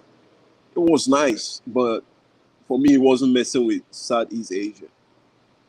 E Money gets it in. He says, "Let's go." Thank you. Welcome, E Money. Excuse me. E Money gets it in. Says, Patrick, we need to set up a meeting for next week, brother. Yeah, let's set that up. I saw your message on Instagram. I'm still traveling, moving around. So once I get in and settle down a little bit, get my contractors doing everything, then I will have time. Even like a couple of vlogs that I haven't edited. Then I'm start responding to messages on Instagram and emails. Yeah, I'm back in the matrix right now, so I'm looking to leave here, God willing, April. JD says you didn't ask for tap water or anything else besides bottled water. Yeah, I asked for the regular water, but it looks like they don't have any. They only have like fountain soda, but it's all good.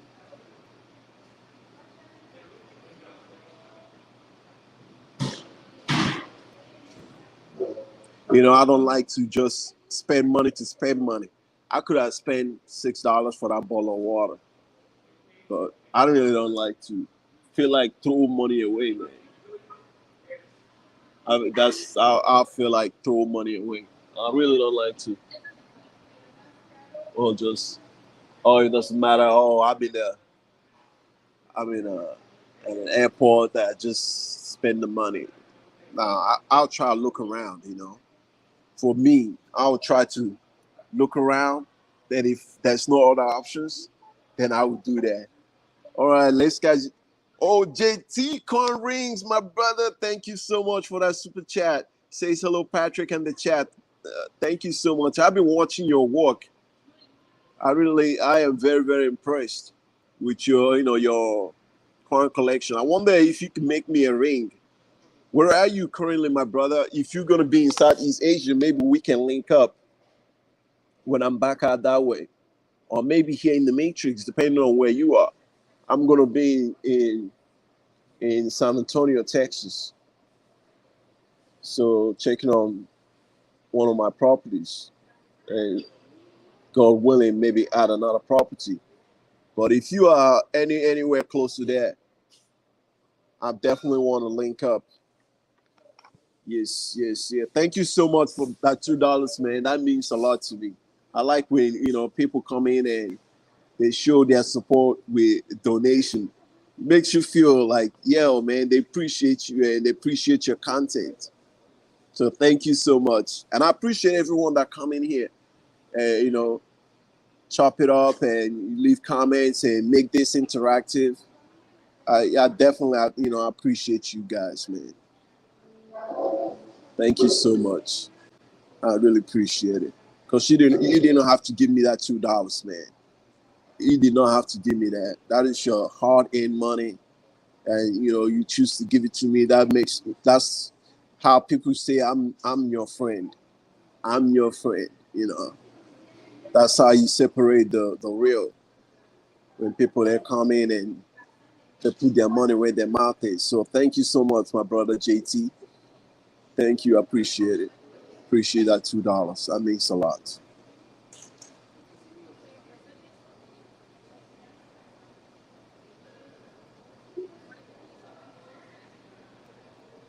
Market Focus says bringing her back to the Matrix is a strict violation of Penal Code 999.37 of the Passport Freedom Code. Yeah, we need to, put the word out there. It's a violation, and a lot of guys they go out there, they fall in love, and they don't still at that age they don't understand the situation, and they don't understand the female nature. That's the two deadly combination.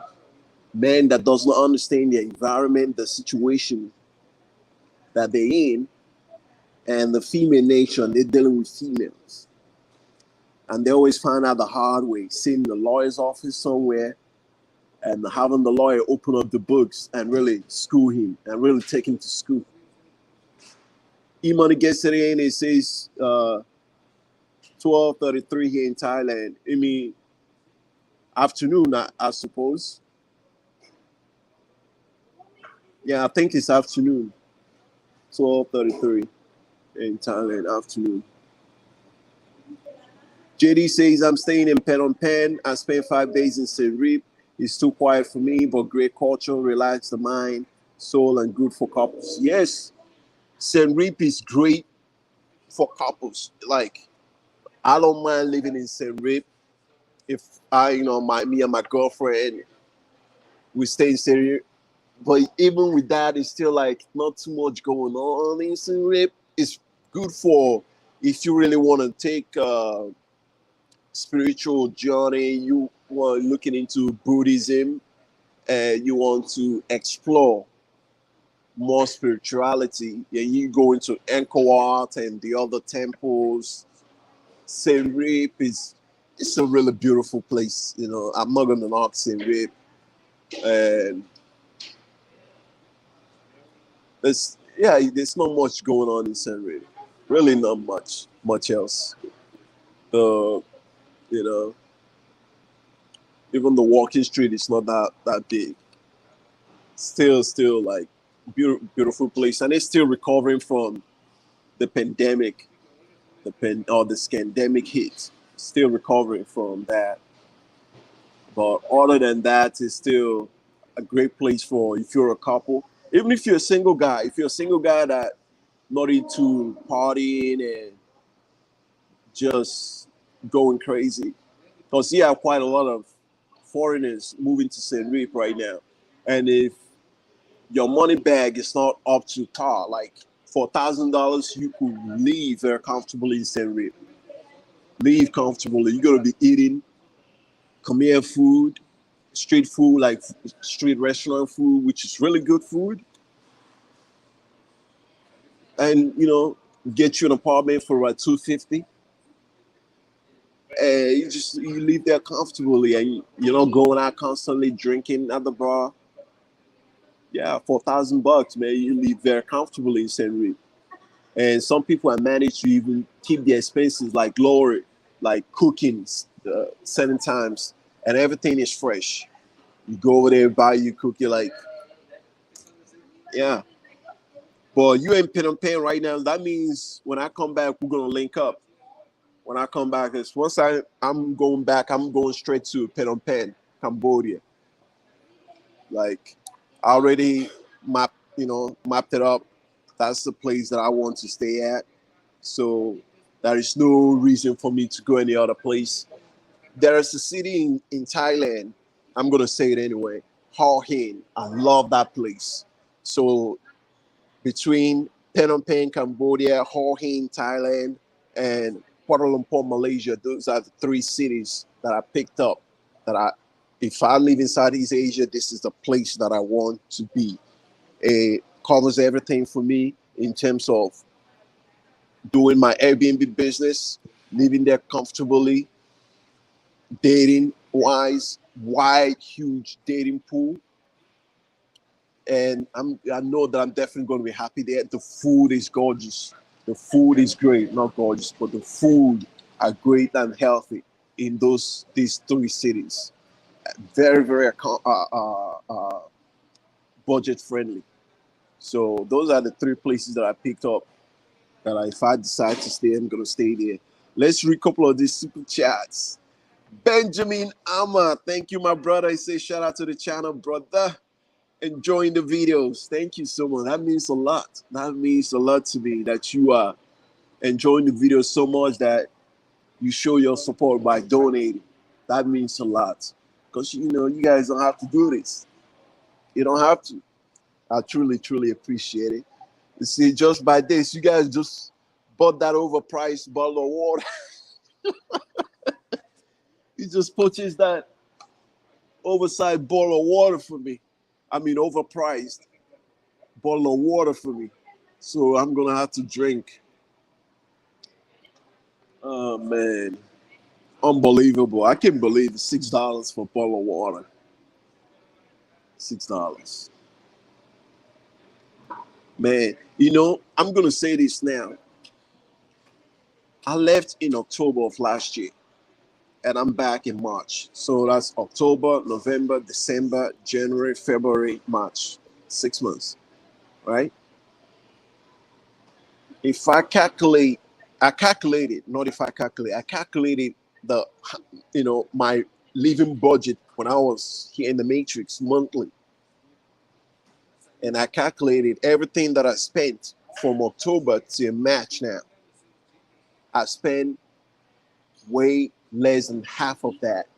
And I was traveling from city to city, staying at Airbnbs, eating out, shopping.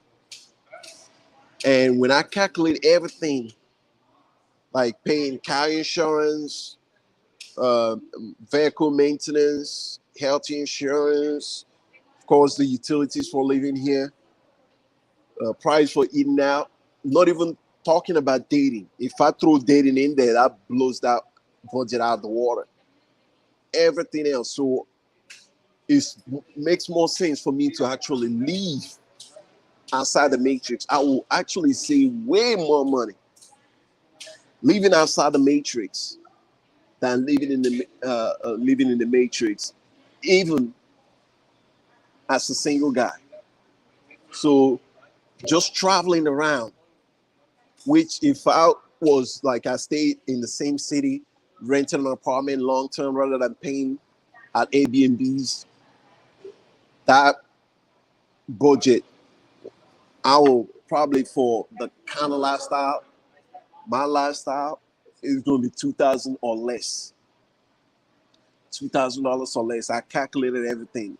$2,000 or less that I'm gonna be spending living in a city like whether it's Phnom Penh, Cambodia, Hua Hin, Thailand, which is like Hua Hin, Thailand, is just outside of a couple of hours from Bangkok or Kuala Lumpur, Malaysia.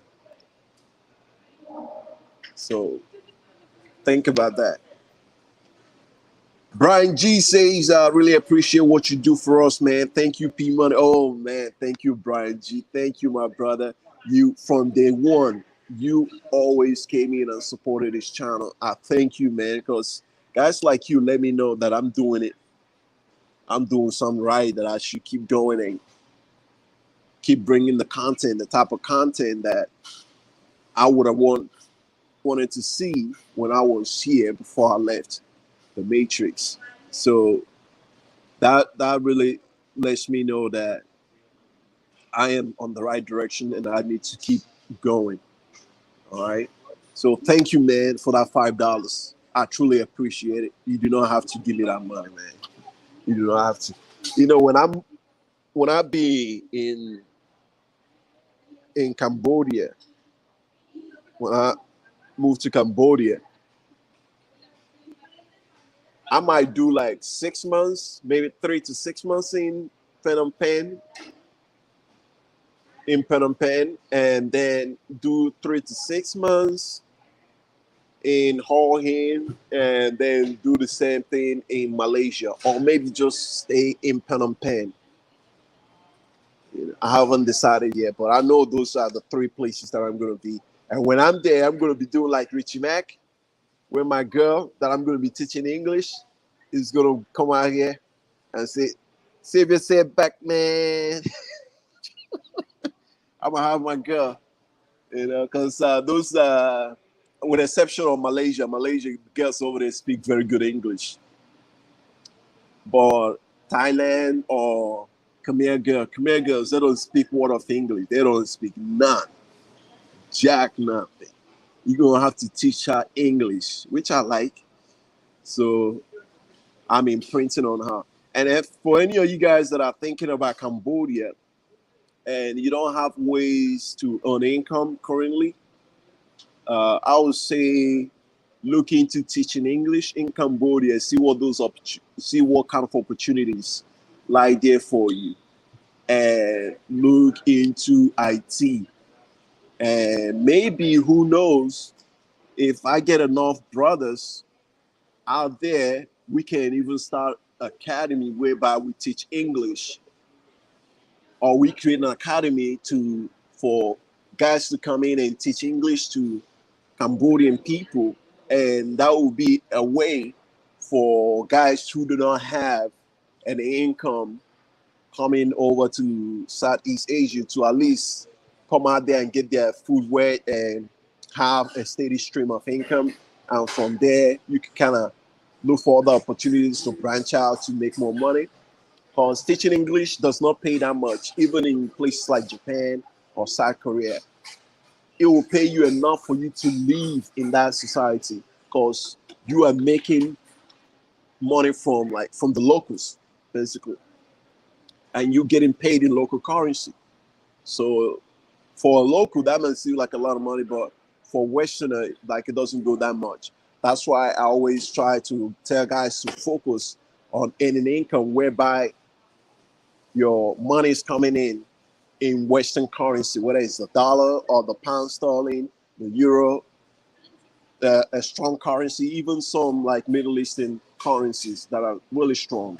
So when you convert it, your money goes way further than that. So thank you, really, Brian G. I really appreciate you. Thank you so much. So that's another thing that I'm thinking, especially guys who are already over there in Cambodia right now. So we can look into that, see if we can set up an academy, and that would be a good way for us to even network with other brothers as well. All right, let's see, where did I left off at?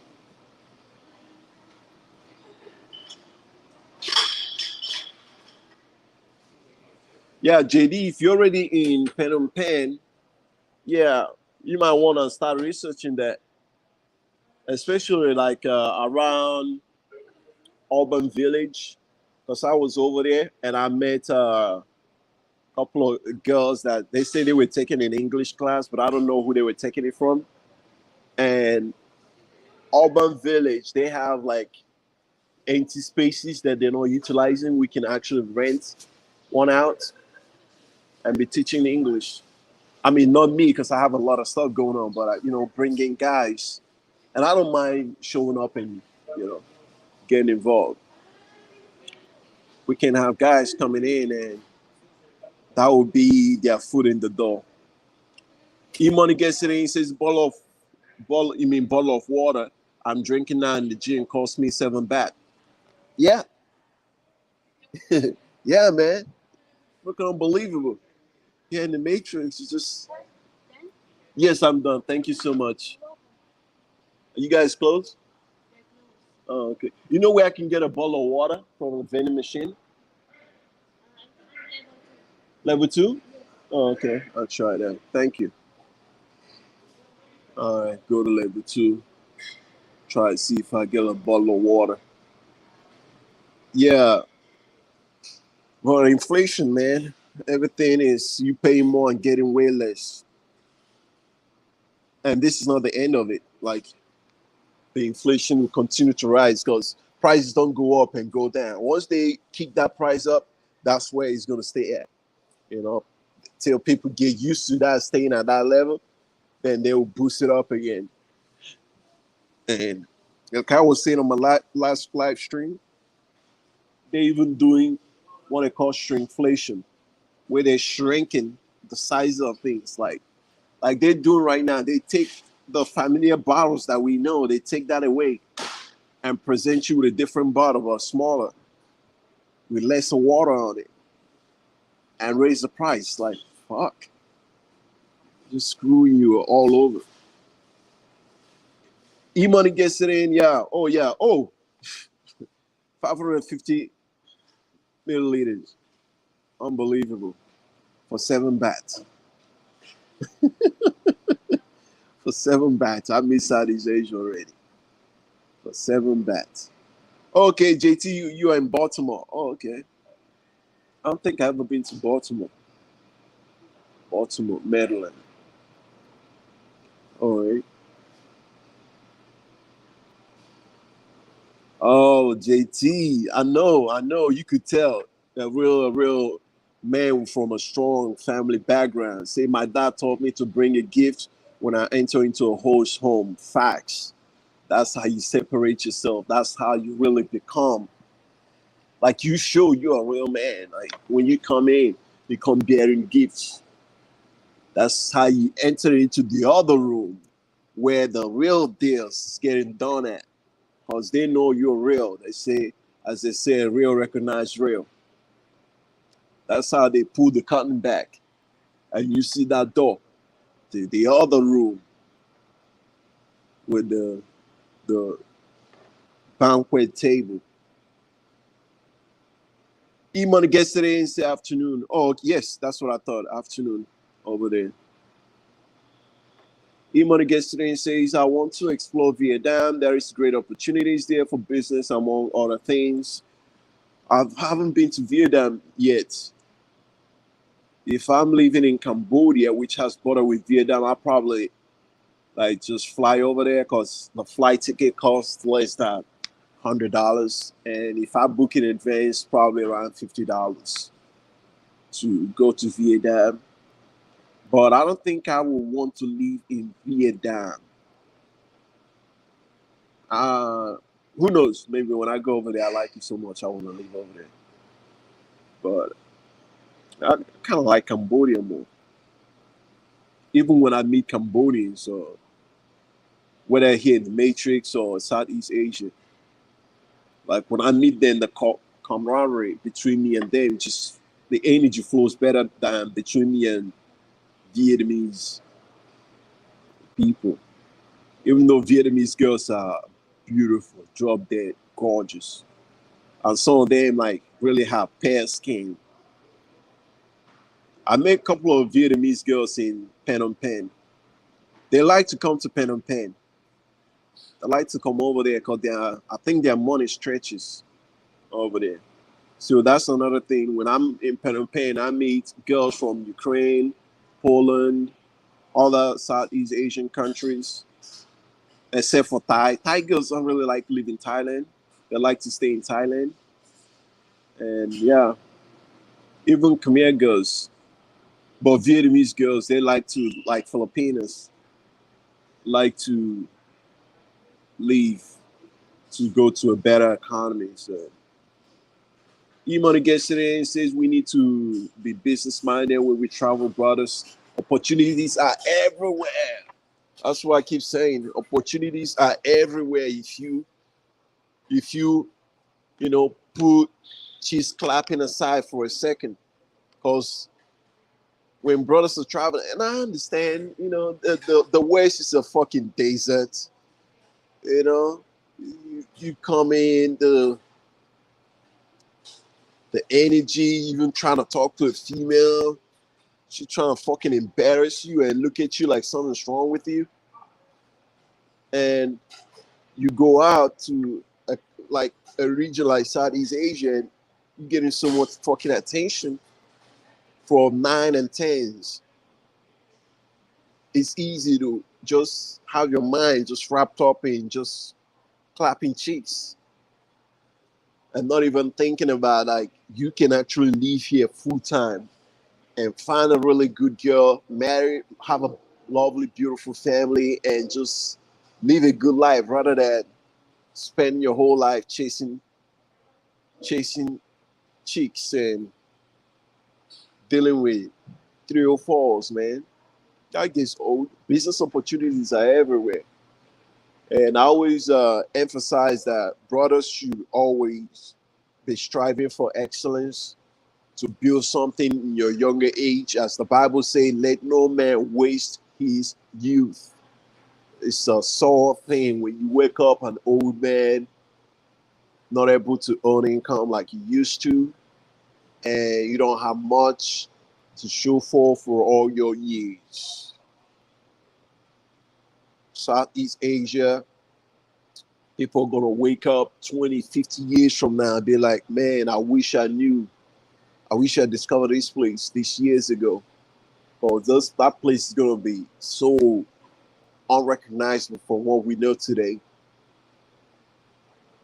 Imagine if you're over there, you bought a few condos, you have a permanent residency or you have a citizenship, and you just collecting from dividends from renting out your condos, or you became part of a really good business that just blew up and you just living a good life.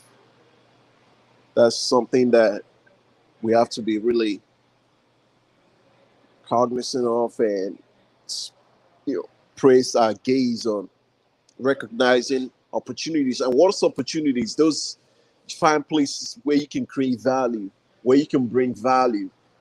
If you live with that mindset that you get rewarded by the value you bring to the table, that's it. Whatever, if you create something that is valuable, people value, That's how you're going to get paid.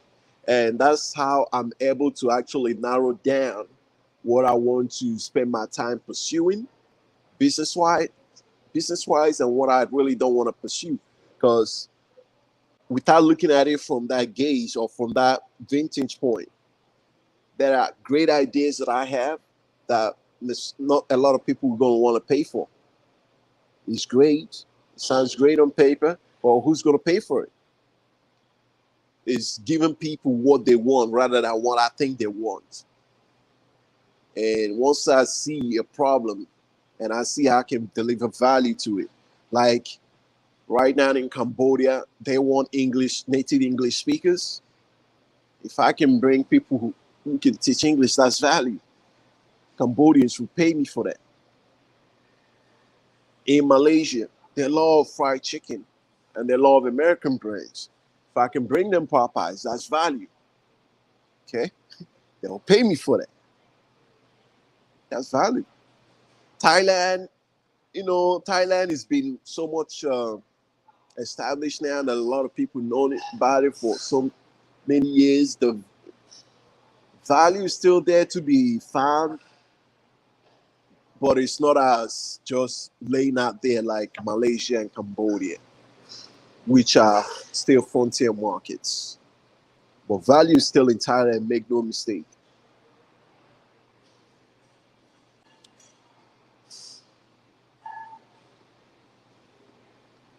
Okay, says when the student is ready, the teacher will appear. Facts. Facts, brother. Benjamin is laughing. Yeah, man, I'm gonna go down to level 2 and get me some water after this live stream because I'm not gonna be leaving my equipments here. Go down there. Let me see. There's another store here. Let me see if they have anything. They probably don't. But let's check. Check it. If they have water.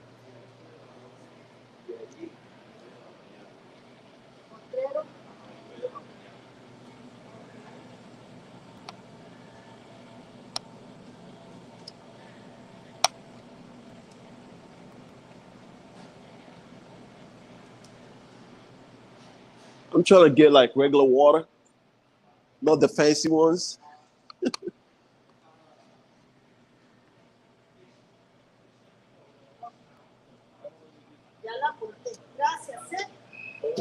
Oh, you only got the fancy ones. How much are these? 450. Oh my God. Okay. And plus tax. And how much it comes out with taxes?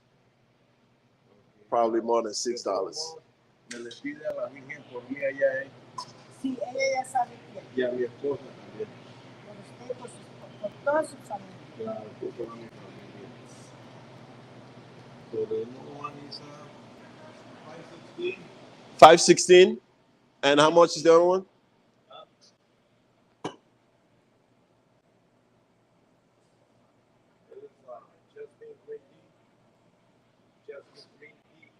Yeah, how much is it? 350. Unbelievable. 403. So they just did away with regular water? No, but no more plastic. What is that? Aluminum? Is it refillable? Can I see the black one? Let me just get this. I get the black one. Yeah. No.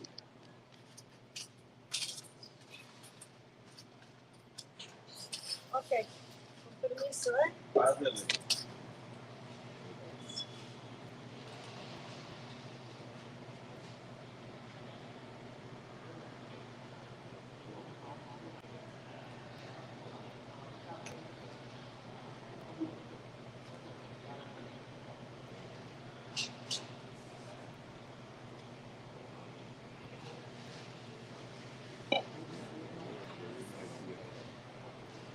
Yeah, I'm glad I live in Texas,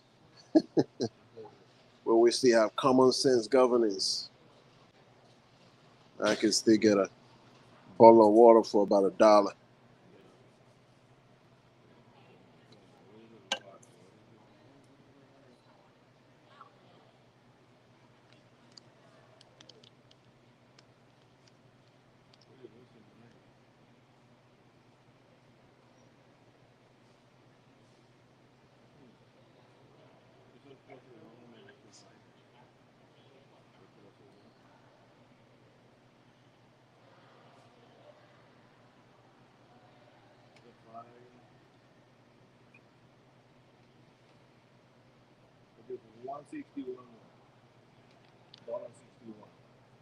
Yeah, okay. $1.61. I don't have $1.61.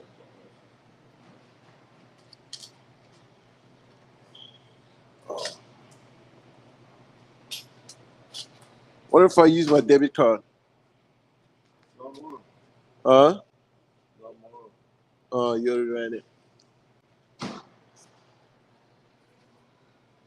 All right.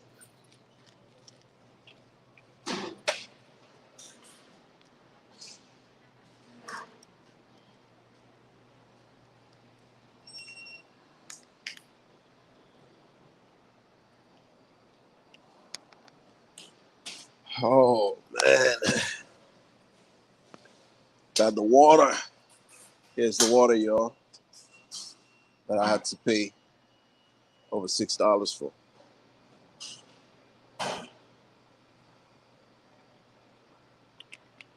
Or you guys actually paid for. So let me thank you guys again that paid for this water. JT, Benjamin, Amma, and Brian G. You guys paid for this water. So P Money thanks you. Thank you for paying for this water. In California, this shit is crazy.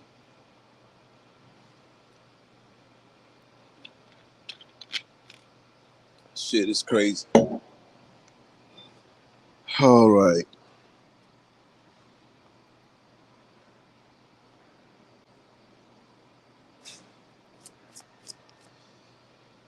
Oh.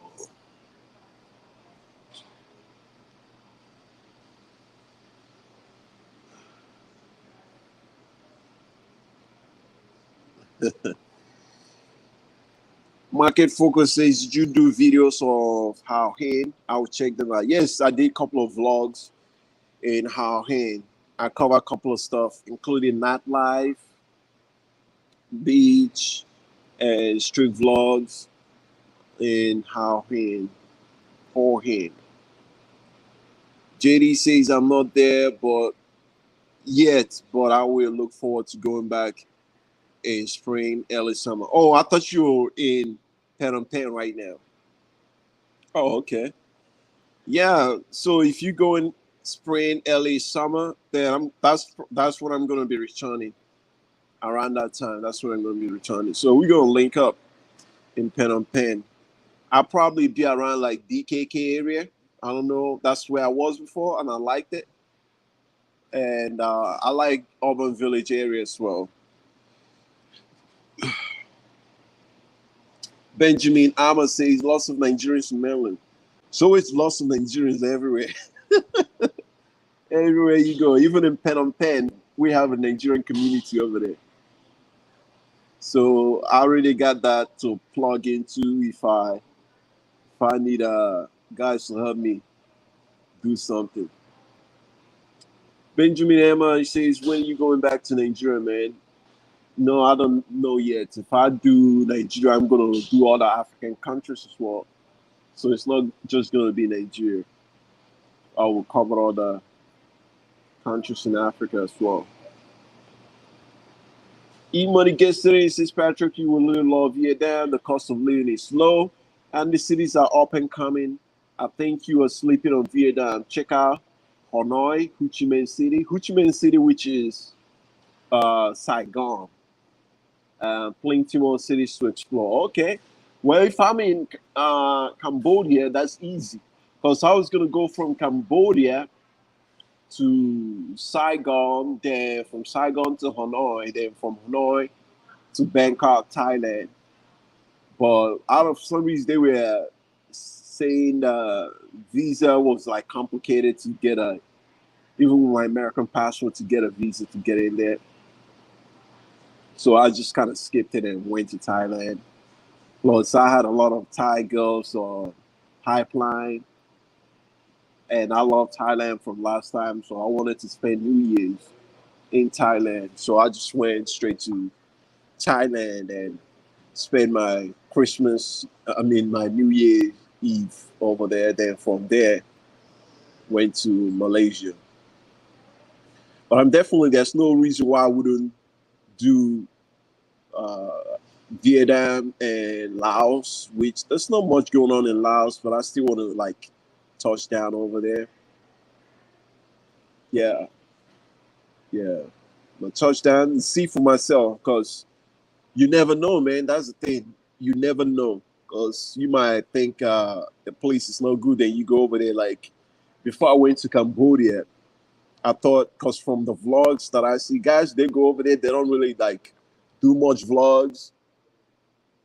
Like they go over there. You know, they might vlog, like go live from their hotel room, and that's about it. And so when I was over there, I was kind of completely blown away because I thought it's going to be like a small village feel to it. So when I was seeing everything I was seeing, including the casino, the big gigantic casinos, like guys didn't even mention any of this on their vlogs, and I'm out there with my camera doing vlogs so you could see the city,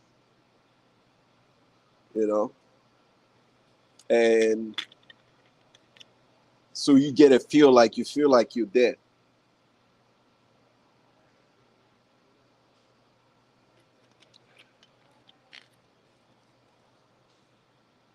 But yeah,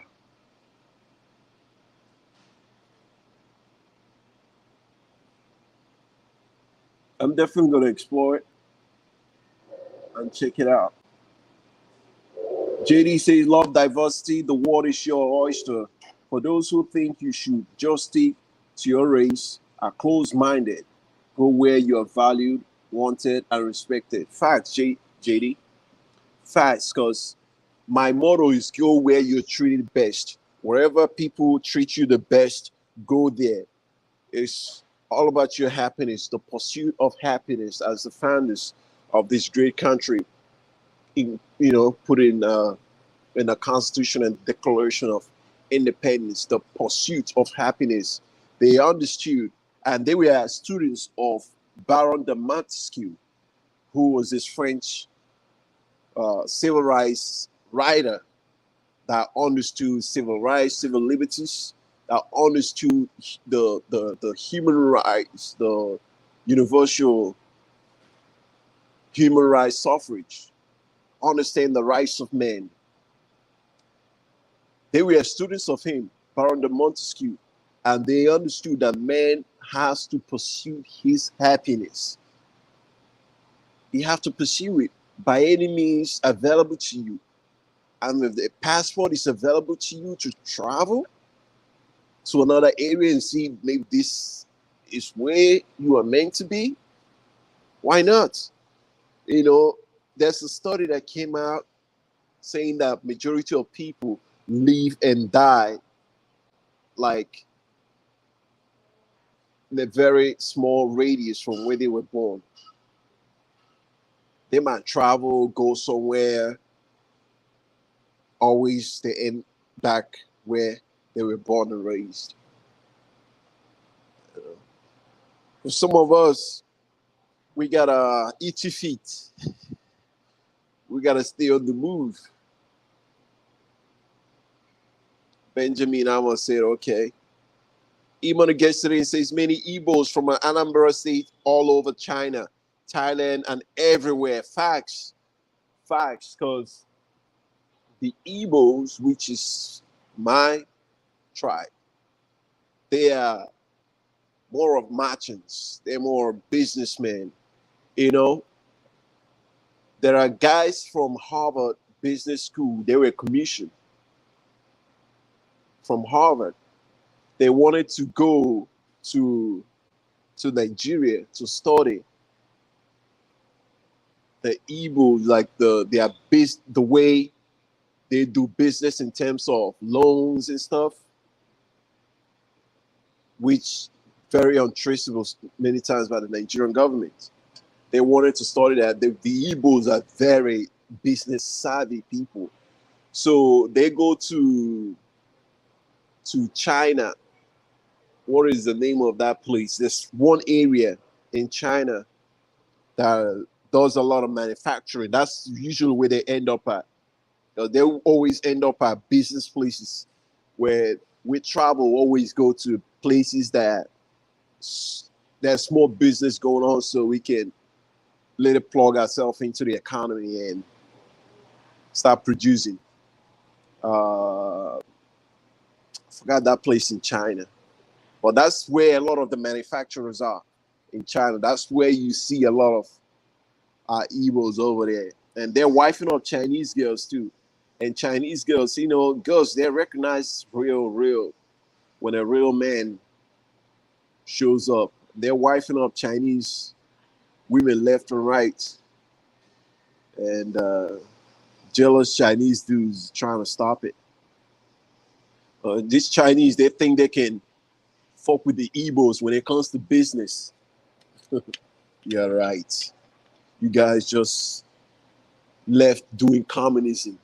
See, the Igbos during the Nigerian Biafra War, the Soviets, the Soviet Union was going to support the Igbos Biafra against Nigeria. But the caveat was that the Igbos had to accept communism and implement it. And it was a laughable proposal, to say the least. Rather than become communist, we chose to fight not just the Nigerian government, but coupled with the British and the American government, because America and Britain was supporting against Nigeria breaking up and the Igbos leaving. So yeah, they go to China and they clean house, man. But most of them don't like it like that much because of Chinese social structure. Because China is one of those places you could live in 100 years from now, and you're still a foreigner. You're still an outsider. You're never like a member of that society. And who wants to be toiling from daylight to night, from sunrise to sunset, giving everything for a country that you will always be an outsider to? Who wants to do that? You want to go to a place where you can contribute and become a contributing member of that society. Niger, Britain. Michael in Cambodia says, I'm leaving to go to Cambodia. Is $700 to $800 good for just cash? What do you mean for just cash? You mean for like your monthly expenses, or I don't understand. Can you please elaborate? I don't understand what you mean. 700 to 800 good for just cash. You mean like to carry around? Let me thank you for bringing this up. Let me just say this. In Cambodia, they have their currency, Cambodian riel.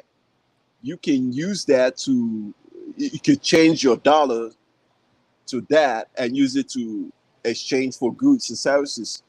Or you can just keep your USD. They accept it. That's one of the other countries that I've been to. It's like they run a dual currency.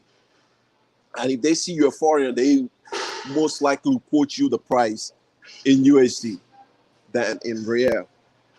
So you're not really paying it any much difference. It's usually about the same, depending on. But for me, most of the time, I like to pay in real because I believe that I'll be whatever the exchange rate is, that it will be in my it will be in my favor if I pay in real. But it's not really that much. So if you have your USD, you could keep in your USD and just transact like that. And don't be surprised if you buy something, you give like $10, they will give you, rather than give you USD back, they will give you real back. And sometimes I bust off and I give them like 100,000 real, and they give me the change mixed in with dollars and real. Sometimes it's like hard to calculate if they shortchanging you, but most of the time they've been right in the change. So it's like they're running two currencies at the same time, which I prefer they just stick with real, you know, because I believe if they just stick with their local currency, things will be cheaper than them trying to run like a dual currency economy. E-Money gets it and says, that is my tribe too, but I'm British, born and raised in London, England. Oh, okay. You guys are really running things over there in England. Because I lived in Milton Keynes. I went to school in Cranfield. That's where I did my master's. So you guys are running things. Britain, it was too cold for me. I couldn't. Man, 1 year was enough for me. I think we only had sunshine like one day out the whole year. And when it came out, it was the whole place, like the room was uncomfortable. Like you went to cold to like really hot. Because a lot of the houses don't have air conditioner. So to cool off, you open it, which I understand why they won't have air conditioner. I mean, it's only one day in a year that you get to use it. So it wouldn't make sense. So open up the window, but it was brutal, man. I don't know how people live in the UK, man. Yeah, it was way too cold for me.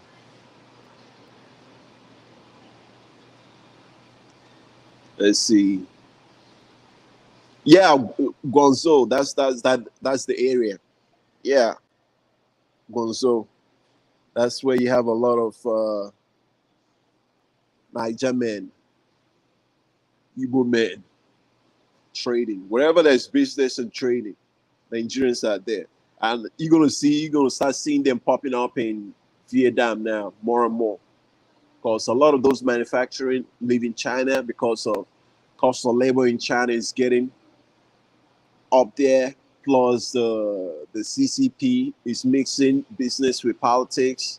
So a lot of American businesses are beginning to decouple from the Chinese, uh, their Chinese counterparts and manufacturers, and they're looking for other strategic partners within that region. And Vietnam has poised itself, including Cambodia, to be able to take in some of that spillover from China.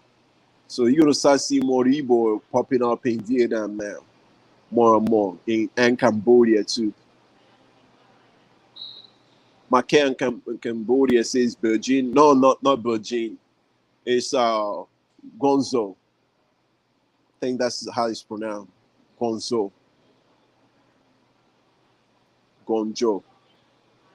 E-Money gets today says Gonzo is pronounced Gonjo. Yeah, that's the place. And I met a guy when I was in Thailand. He is from an African country. I forgot where he was from.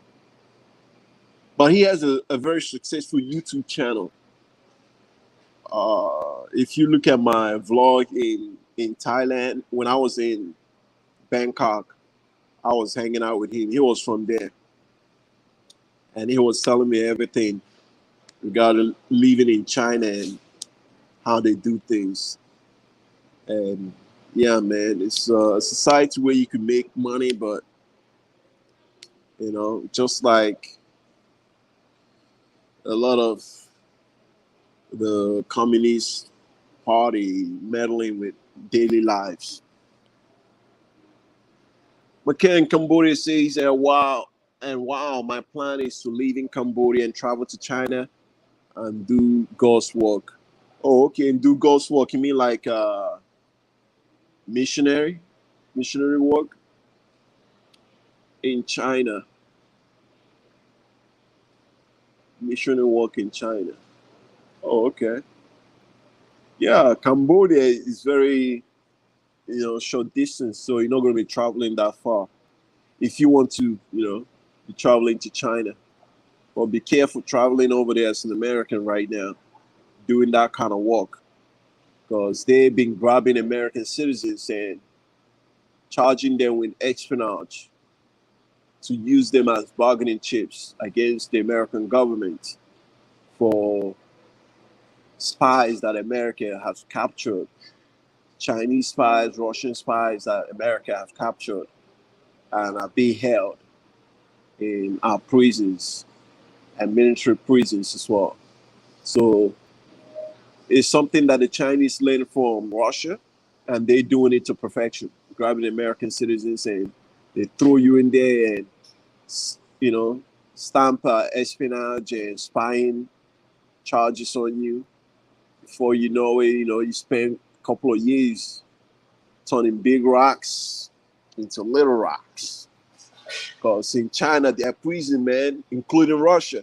They don't do like in the US, they put you in lockdown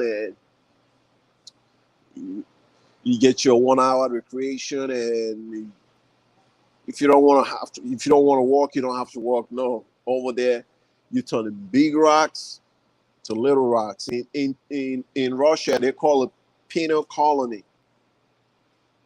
Penal colony. That's where that guy, Alex Navalny, the Russian guy, that's where he was. Just succumbed to his situation and died over there. But be careful. And that's why I preach you diversifying your passport. Because if you have certain passports right now and you want to go to China and do whatever, you just whip out that passport and you're not traveling as an American. Even though they can still, trace and know that you're an American, but you don't have that passport. Mikhail in Cambodia says for leaving started for a month. Oh, okay, so for $700 to $800, if you want to live in Phnom Penh, that is stretching it.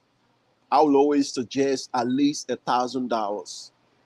If you are in less than $1,000, that's stretching it. You could get a nice, really, really nice condo for $400 or less. For like the building that I was in, it was a $450, but it's like brand new high-rise condo with all the amenity, infinity pool, restaurant, rooftop bar, gym, you name it. And it's in the BKK is the best area over there.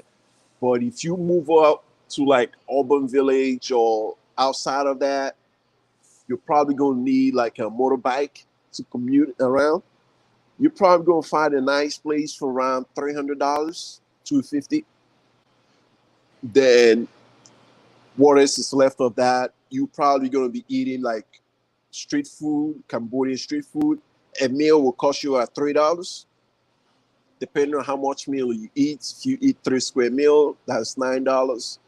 At drinks, you're probably spending at $10 to $15 a day on meal. If you eat out, or if you can cook and you know how to cook, you could really reduce that. But if you add a girlfriend to that equation, girls cost money.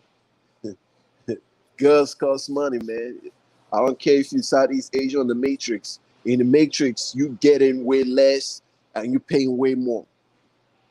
Out in Southeast Asia, still, you're getting a very, very good woman, but girls cost money.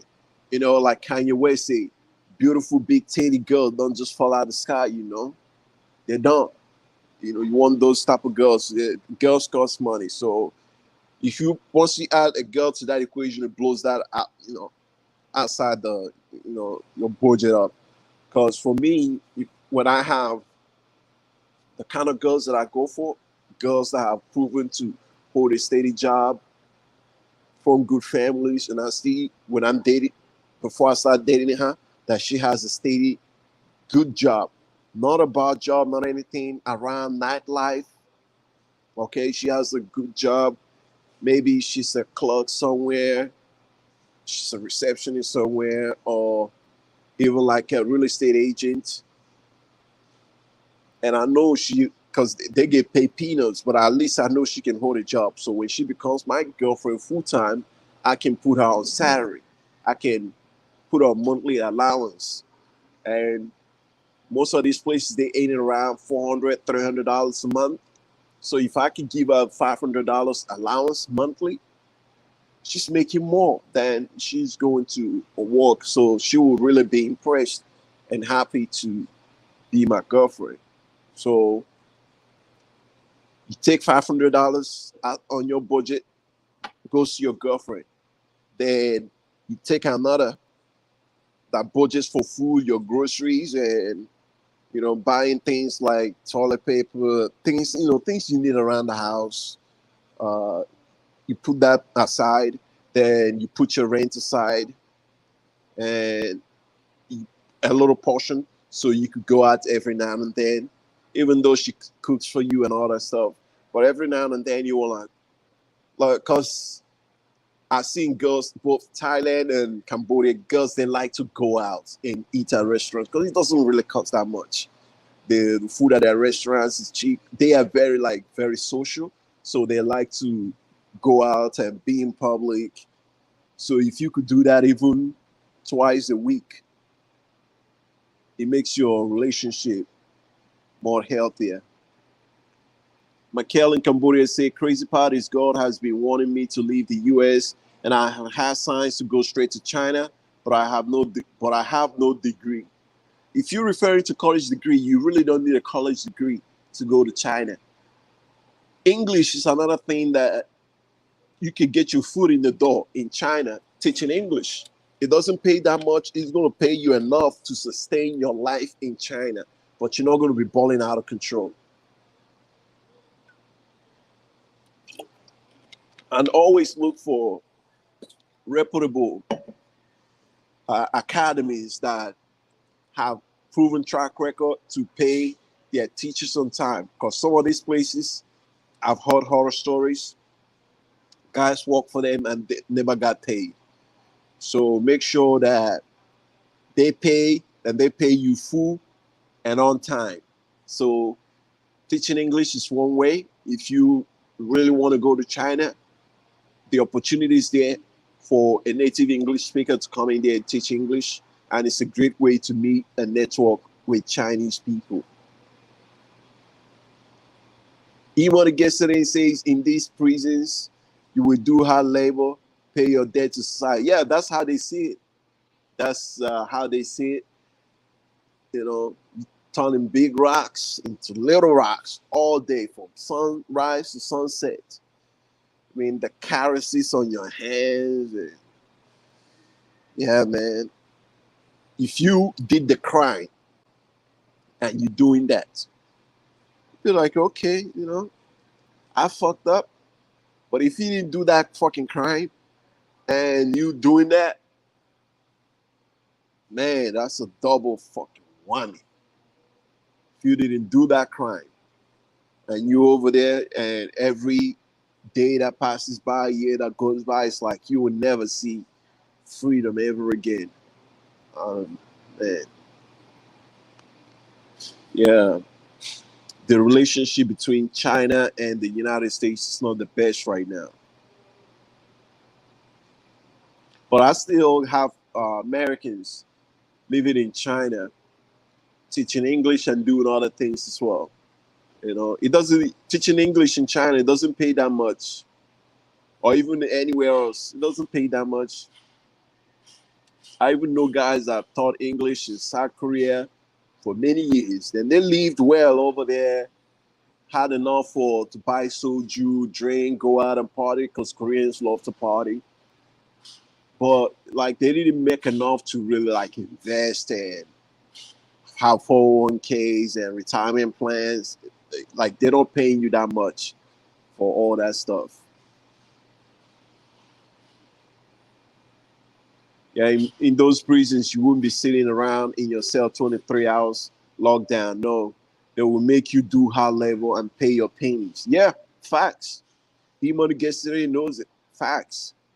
Yeah, you don't sit around in those prisons and people get cramped. Like in the US, in a cell, you get like cell and cellmates like bunk bed. Over there, man, they cramped like a side. It's like a warehouse.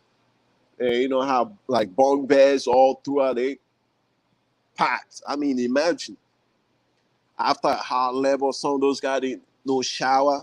The whole place is funky, armpits and smell like balls and barely any air coming in. And you trying to sleep, dudes all over the place.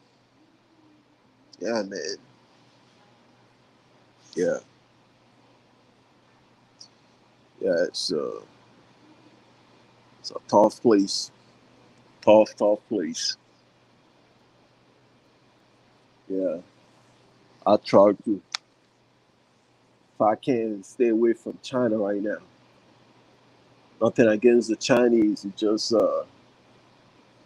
I'm carrying the American flag and I ain't trying to catch a straight bullet from the Chinese. McCain Cambodia says I'm just trying to get out of the USA before that storm comes. Yeah, man, Cambodia is the place. I'm gonna once I finish my business out here in the Matrix, I'm back in Cambodia. I'm build a community so when you guys coming in, I'm already boots on the ground. So you could come there, meet with me, we have lunch, whatever you need. I'll share the knowledge that I have of that place. So you coming in from day one, you already got everything set in place. Because that place is a frontier market. And most of you guys are coming in with different skills. And we're gonna find a way to put that skills to good use so we can start earning income. Because the number one hindrance for guys not being able to leave the matrix is finding ways to earn income outside the matrix. Outside the matrix. So in the matrix, this place, you busting your chops day in, day out. They can't even give you a fucking family. You can't even have a family here. The number one thing that used to have man hunker down and doing whatever, whether it's like those guys that coal mining, go over there, coal mining, it's because they had families. That's the one thing, coming home and seeing your little girl, she smile, your little boy, daddy. Here, you can't even get that shit in the Matrix. So, the fuck you doing? I had to ask myself that question many times. I bust my fucking chops day in, day out here in the Matrix. Most of these guys majority of these guys cannot outwork me. I am outworking these guys. I can't even get the basics.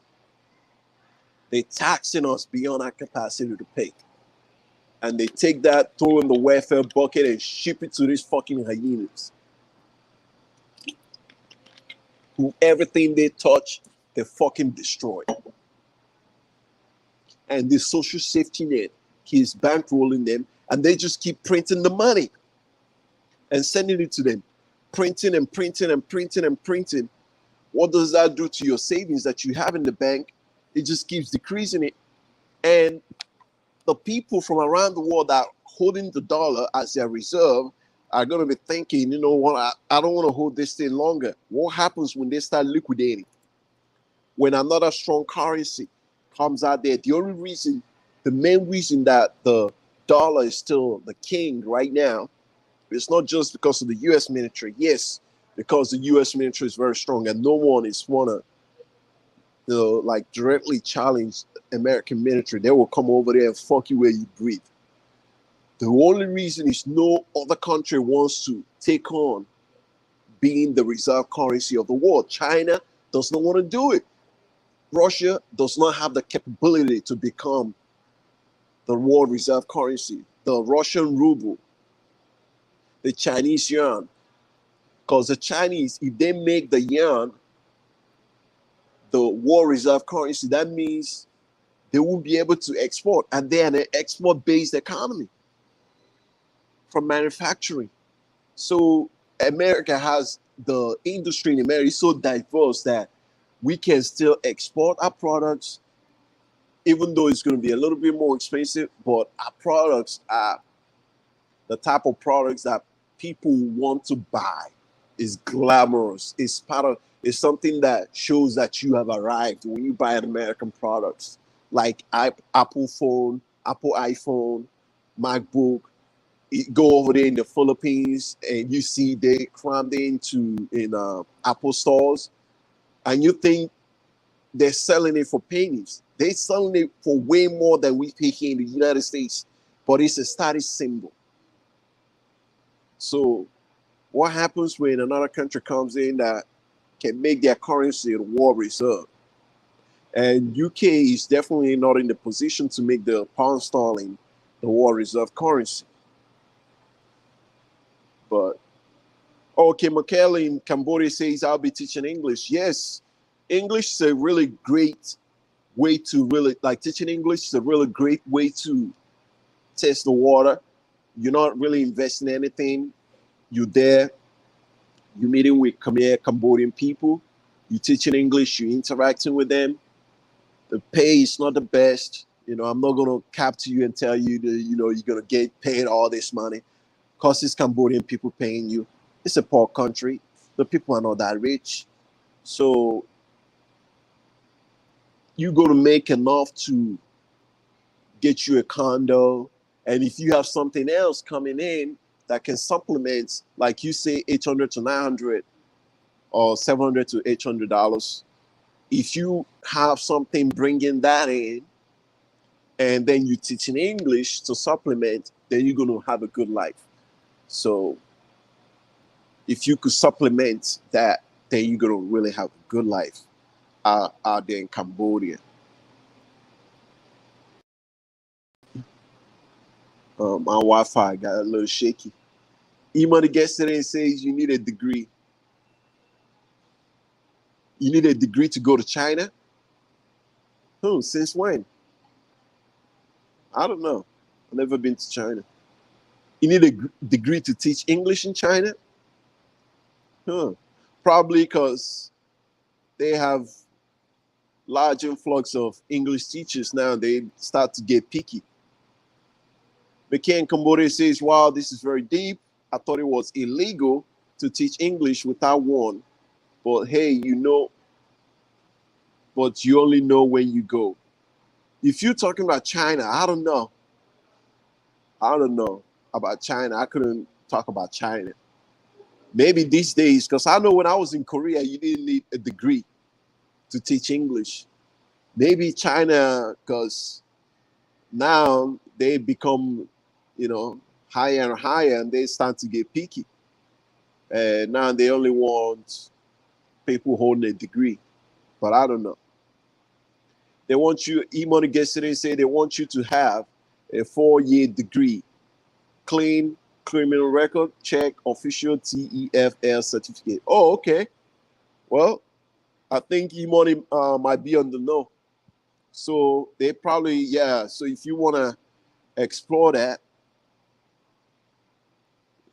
China needs you to have a degree now.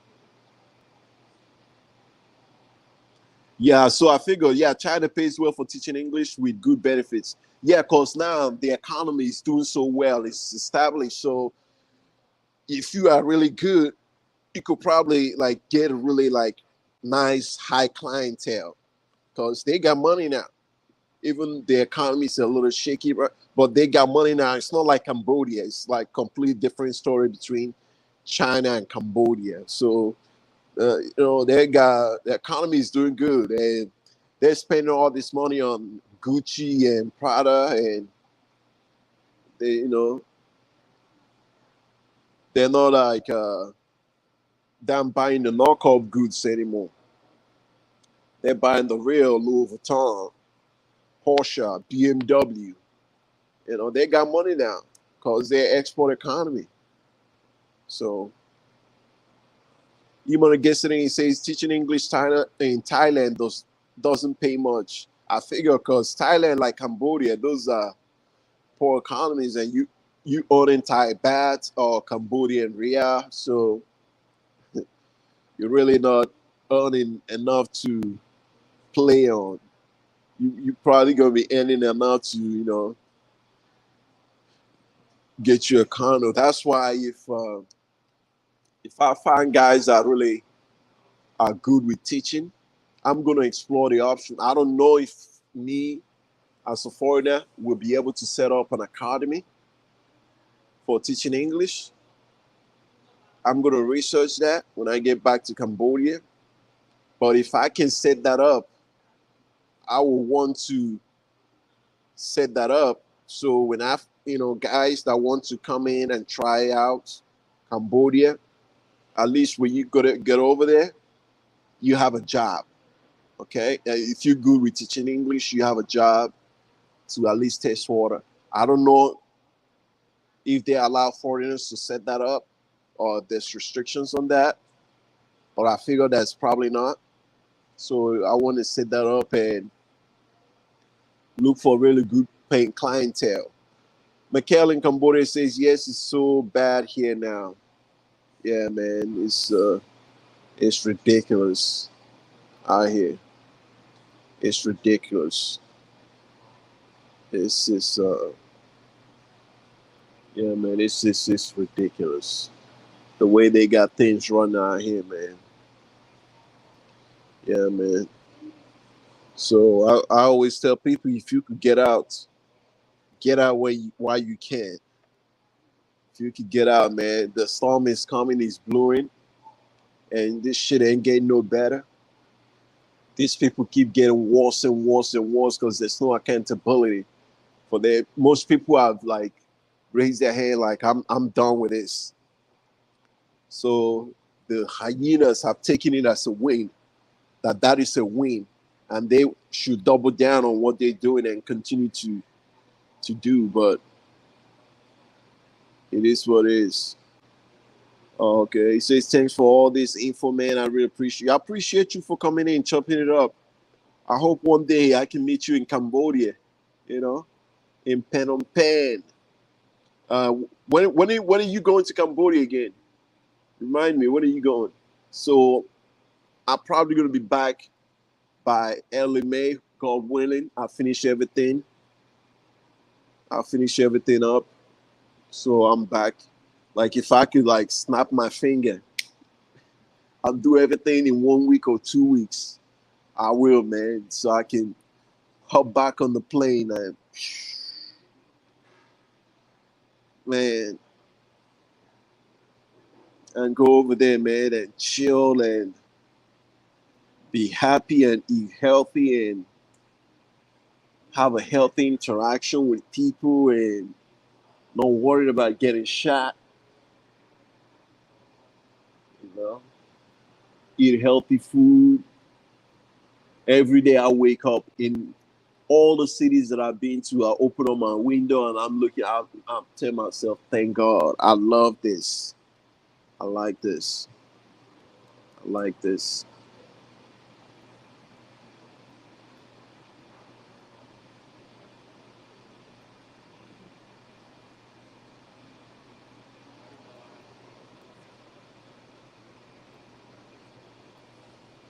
Oh, okay. You say you're trying to leave the U.S. in April, but it's not telling what's going to happen next. Feels like a ticking time bomb. Yeah, man. These people don't know. Because I looked at all the indexes, man, and most of it is not being favorable. A lot of this stuff has been propped up. They keep propping it up with fake money and just kicking the can down the road. Who knows? if Biden is going to remain there or if Trump is going to get back in office. But regardless, the president have very little effect. So they're probably, the way they have it all messed up right now, they will hand it back to Trump, and the whole thing will blow up on Trump's hand. And they will fucking blame it on him, just like they blame CD19 on him. That's when the whole country should have united. The whole country should have united when CV19 happened and really go after the perpetrators. Or rather than do that, they chose to pick Trump as a straw man and just blame him for everything. And then the left started blaming the right started blaming the left. There was the maskers against the unmasked, the vaxxers versus the unvaxxed. It's just like the one thing that should have acted as a unification acted as a dividing point. And it just further divided the country. Families got broken up, families got destroyed because it was just too much. Too much.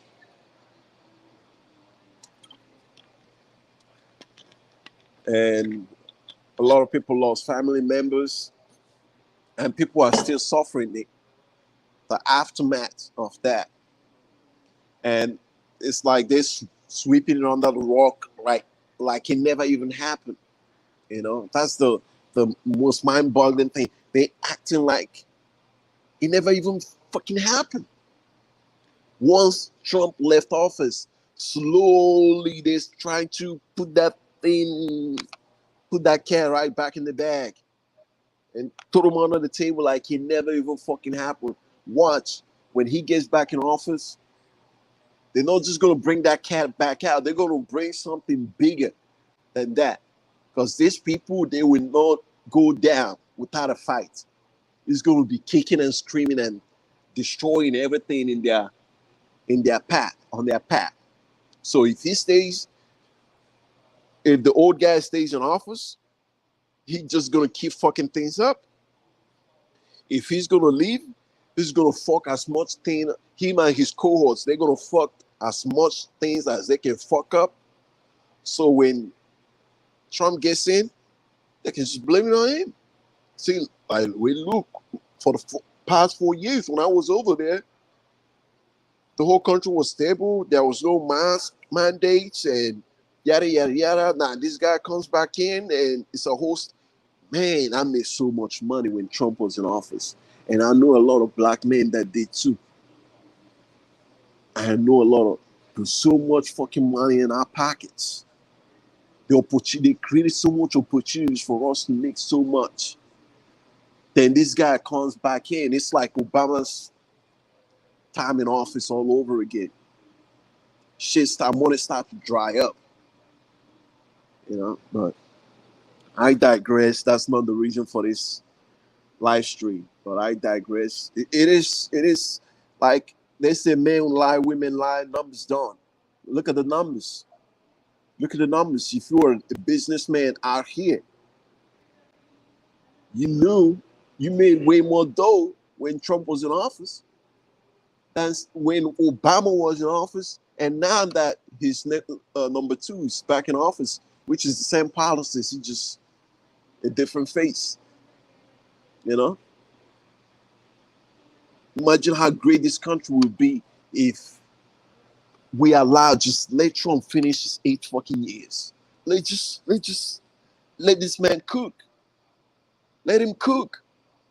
But no, this is so stupid when you are outside the matrix looking in with people outside the matrix looking in. They think Americans, we are stupidos. We can't even secure our borders. You have 2 groups of Americans, all in uniform, wearing arms, with guns and everything. All they run down to the southern borders. One group is putting up fences and barbed wires and securing the borders. As they're leaving, another group is coming in, all from the government, chopping down the barbed wire, taking it up, opening up the border for a flood of hordes to start pouring the country, and then they turn around and tell the flood, do not come. We don't have anything for you. Like what is going on? This whole thing is a fucking game. They're opening up the border. The Texas governor, Texas where common sense still prevails, sending the Texas National Guard down there to help secure the border. Then the federal agents, under the direction of the president, is removing the thing that they put to secure the border, and they took it all the way to the Supreme Court, and the Supreme Court saying that they cannot fucking secure the borders. I don't know, man. I don't know. Imagine this shit happening in China or even Russia. We can't even fucking secure our own borders. You think this guy's going to keep you safe? I don't know, man. It's crazy. JD says, I will come and teach English for a bit. What's the pay range? I really don't have that information, JD. That's when I get back to Cambodia, that's something I'm going to have to look into. But I know that's an opportunity that people should be taking advantage of. And who knows? You have a lot of Ukrainians, Russians over there. Who knows? He might even be teaching English to them if they want to learn English. Most of the time, Russians, they don't even want to learn the local language of their host country. They just form their own community. Or Traveler says it's a nightmare here in the Matrix. Yeah, man, shit is crazy out here in the Matrix. You know, I'm back to handle my business. I'm a businessman. Handle my business and I'm out. Mikhail said we'll meet for sure in Cambodia. Definitely. Yeah, man. I'm going to be there. That's a place I'm planting my flag. The New America say you hate the Philippines. Oh, no, I do not hate the Philippines. It's just not my cup of tea, as they say in England.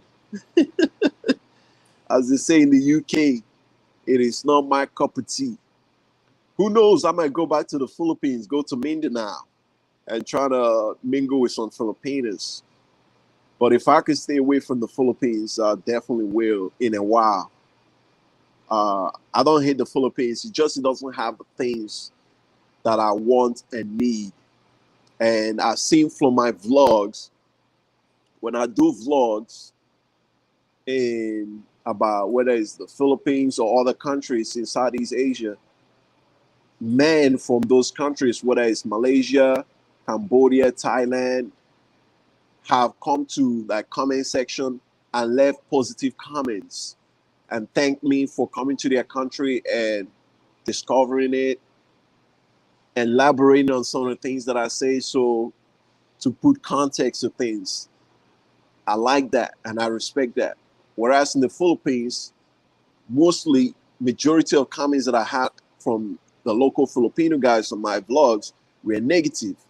So, you know,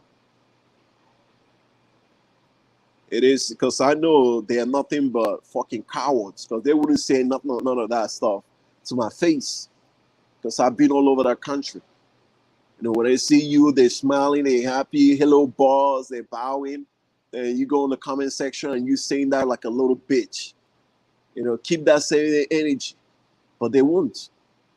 So, plus, you know, the food wasn't the best. I know one of my vlogs, I called it dog shit, but I was being diplomatic. Okay, the food wasn't all that best, and I believe you get bang for your buck in other places than the Philippines. But I do not hate the Philippines.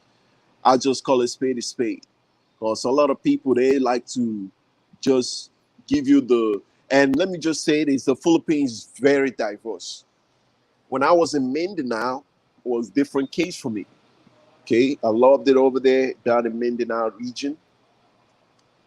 Uh, Luzon is a complete different area than Mindanao. So the Philippines is not one monolithic monolith place. So it's very diverse. Because prior to the Spanish arrival, it was different. These different islands were their own individual nations with their own languages. Email the guest today and says, "I would like to talk business on the phone with you, ASAP Patrick. How about the weekend or next week?" Oh, okay. Yeah, let's talk on on Instagram. I'm still traveling right now. I'm not in a place where I can really give you my full undivided attention. So next week we'll probably walk because once I get to San Antonio, all I'm doing is just signing up contractors, doing deep cleaning, doing paint touch-ups. Because after that, the guests are coming in back to back, back to back, back to back. So I don't want to disrupt that. I want to make sure everything is right. Uh, Batteries on the remove, like everything that I need to do to get the house ready, window cleaning and washing the carpet, all that stuff. Make sure it's done and out of the way. Then I can put my undivided attention on this. Yeah, but I don't want to because it's always good to be laser beam focused as a man on what you're doing to avoid making mistakes. And if you are very focused on what you're doing, you save yourself so much time from moving, running around, and trying to get things and scheduling things backwards. And so we're definitely going to talk. Market Focus said I used to teach English online through a company like Cambly when I lived in Colombia. Then you can travel. Then you can travel anywhere in the world, not have to be tied down to one location. Okay. Yeah, well, I'd like to maybe one day get you on the live stream so you could talk about that and talk about the benefits of teaching English through a company like that and the pay as well. Or travelers say all I do is work 70 hours a week, eat bad food, wake up, and repeat. This ain't no way to live. Facts, bro. I was right there with you. Some weeks I worked 90 hours. I worked 90 hours, and the best food I could eat, like between those, is to run to Chipotle or Whataburger. And there ain't no way to fucking live. You go to these other countries, you see even the fucking doorman is living better than most guys with great jobs in the Matrix.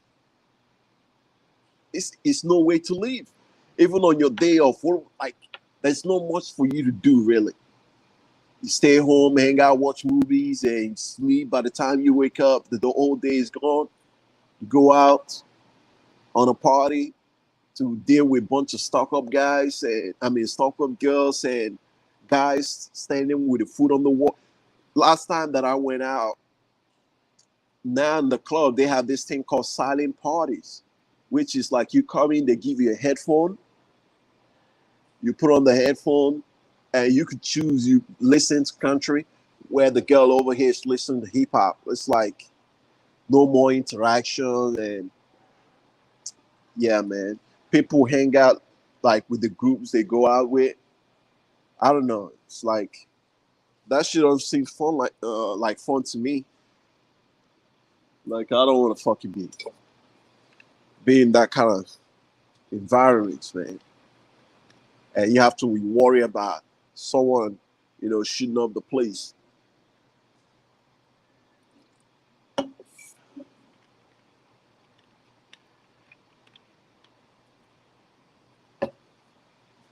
Yeah, man.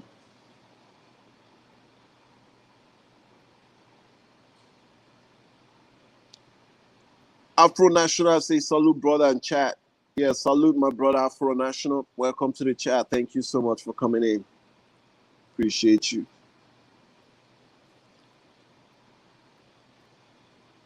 Market Focus, I actually made more money with Obama with my stock market.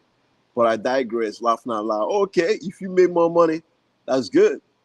That's good. But I know majority of people under Trump administration just made banks after banks, man. So market focus, maybe who knows, one day we should bring you up so you could, if you want to give knowledge to the guys regarding trading stocks and if you're, I think you just trade stocks. I don't think you're into crypto. So I don't know if you do like options or what you're doing, even doing forex, as some of these currencies keeps fluctuating. I don't know if you're what you're doing, but I tried my luck in options trading one time. It was fun. That's when Robinhood first came out, and they gave me credit to trade options. But that's you gotta have stomach for it. Benjamin, okay, Benjamin agrees with you. He say he made with Obama. That's good. That's good. So how since you made with Obama, how is it with Biden? Because that's like an extension of Obama. Because that's the same policies. How is it with Biden? And how was it during Trump's administration? E-money gets in and says, "War traveler, why are you eating bad food? You have control over what you eat." Yes, E-money, I get what you're saying. You have control over what you eat. However, it's the matrix, man. It is the matrix. When you are here in the matrix, to really get a good food, either you prepare at home or you go to a really nice restaurant, which that has its cost as well.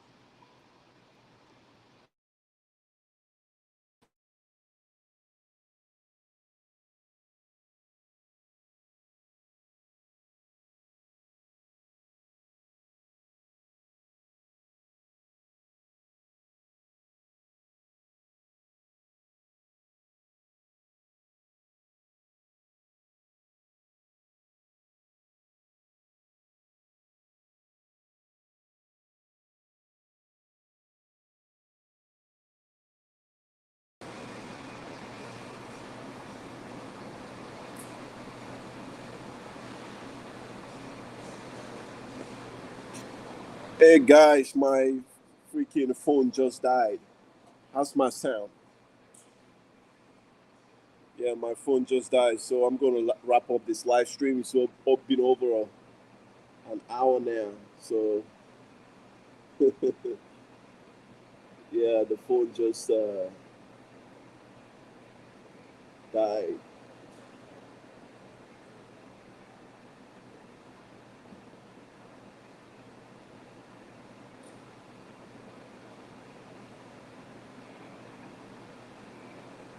All right, I'm gonna wrap up the live stream. How's the sound? Can you hear me?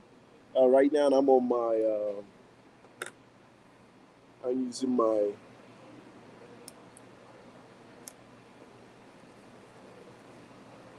How's the sound? Put it in the chat. Put it in the chat. How's the sound coming in?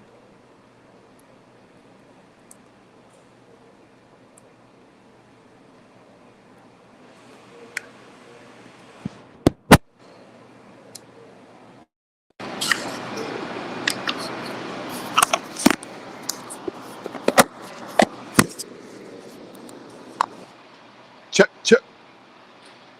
Let me see.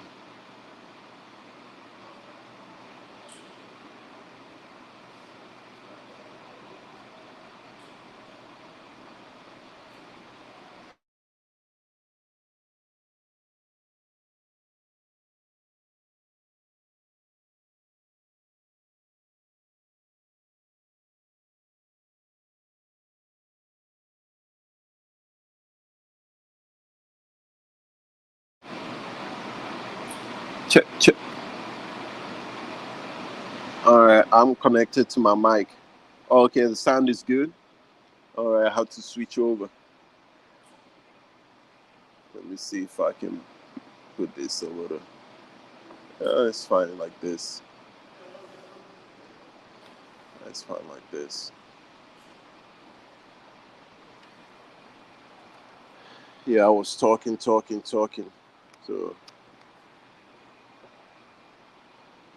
to my phone died.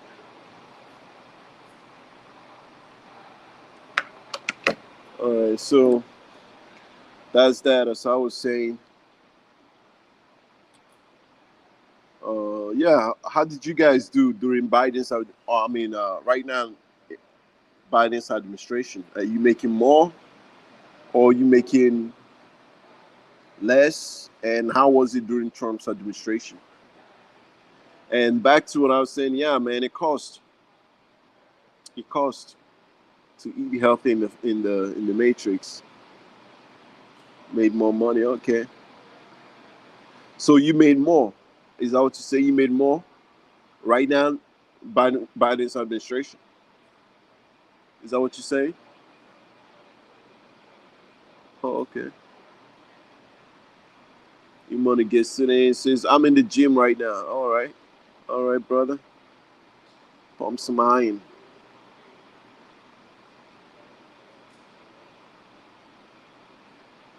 Yeah, man. Some guys just dedicate their time to walking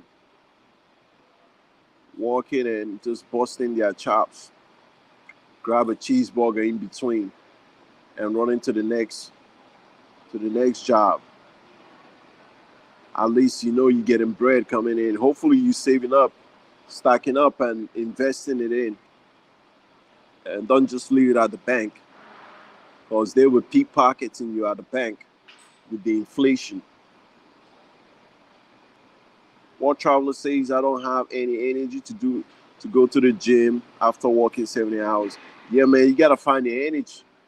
That's when they get you, like, that's when they really like beat you down, when you don't really have like the energy to go to the gym. Because when you walk out, you feel better. When you walk out, you feel better. And since October, I've been in just traveling. So I haven't been hitting the gym like I used to when I was here back in the Matrix. But even in these countries, with the exception of the Philippines, all the food was healthy, and I walked to places. Whereas in the Philippines, not really, they didn't build that place to make it where you could walk from place to place. It's almost like you either have to take a cab, tricycle, or jeepney, which, I did that one time back in 2018, just once. That thing is not for me. But they make it in a way that it's not conducive for you to walk, or conducive for you to walk. You want to get today and say you need to buy fruits and make your own natural juices with a juicer or blender. That is the stuff for returning your health around. You know, for juices, I really like rather just eat the fruit straight up than like trying to make a juice out of it. Like when you make a juice, you can actually add more calories than when you eat the fruit. Because when you turn it into juice, it goes to a whole different area in your body than when you like eat it as a fruit. And I prefer to just eat the fruit than like trying to. Plus, it's more work turning into fruit and turn into a juice. Then after that, you gotta clean all that stuff up. And some guys don't really have the time for that. It's like, I don't know, something when you're in the Matrix, it almost feels like you don't always have enough time to do things. It's like you was just like running around, right? Always on the go, on the go, on the go. Whereas when you travel, it's like you see how people are more relaxed in other places around the world, and when you come back at first, you are more relaxed. You know, like running from place to place. Run. Then after a while, you be in the matrix. You just get right back into that run around again. Like, brothers, you gotta relax. You gotta relax, man. Take your time. JT Con Rings, my brother, he put another $2 in. Thank you so much, my brother. Thank you so much. When I'm back in Cambodia, I'm gonna have my girl, like Richie Mack does with L, come over there and tell you, save yourself back, man, with a Cambodian accent. Well, thank you so much again. He says, take care. Thanks for the information. Oh, yeah, thank you so much. I'm about to wrap up the live stream. The numbers are dropping right now, even though I never had that much to begin with. But thank you so much for coming in. I truly, truly appreciate your support. And you donating makes it much more evident that you truly care about this channel and supporting it. Thank you so much. I truly, truly appreciate you, my brother. Till the next live stream. See ya. All right, let's see what else we got here so I can wrap up the live stream. Go catch my flight.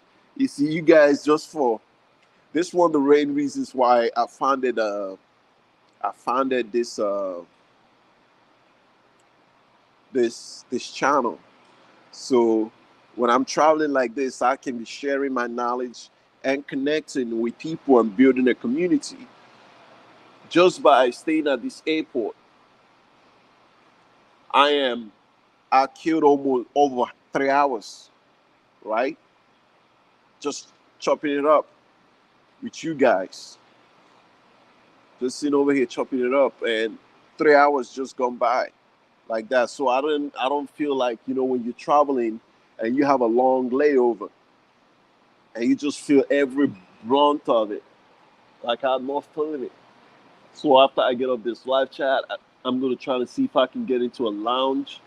I don't know what kind of lounges they have out here, but then I'm gonna move around and see what else they got going on here. But thank you so much for you guys coming in here, chopping it up. Let me read a couple of more of these guys' chats before I bounce off. See if there's any more questions here that I can answer. Imoni yesterday says, I recommend cucumber cereal, beetroot, pineapple, and watermelon. Yeah, those are good. For me personally, I always eat apples with peanut butter. That's my go-to. Apples and peanut butter. That's you know when I go to the gym in the morning before I get in, get me an envy apple with a peanut butter. Eat that, then I'm ready to go. I don't know about cucumber. That it doesn't sound very tasty to me. Like for me, I like something is healthy, but it tastes good, and like um, envy apples taste good. It's not like one of those apples that just taste like uh, like vegetables. But envy apples really taste good and it's organic. And when I'm outside the matrix, I like mangoes a lot, and the other fruits that they have in Cambodia. Cucumber, I don't know, man. I don't know if I want to be munching on cucumbers, man. Serious, that's I go on like vegetables. Beetroot, I don't know which one is that. Pineapple, I like pineapples. And watermelon. Watermelon, yes, that one is good too. And they have a lot of it in Southeast Asia, watermelons. Mickey in Cambodia says, do Cambodian women love black guys? And would I have to learn Khmer in order to have a good relationship? Those are great questions. Yes, they love us, but they don't love us because we're black.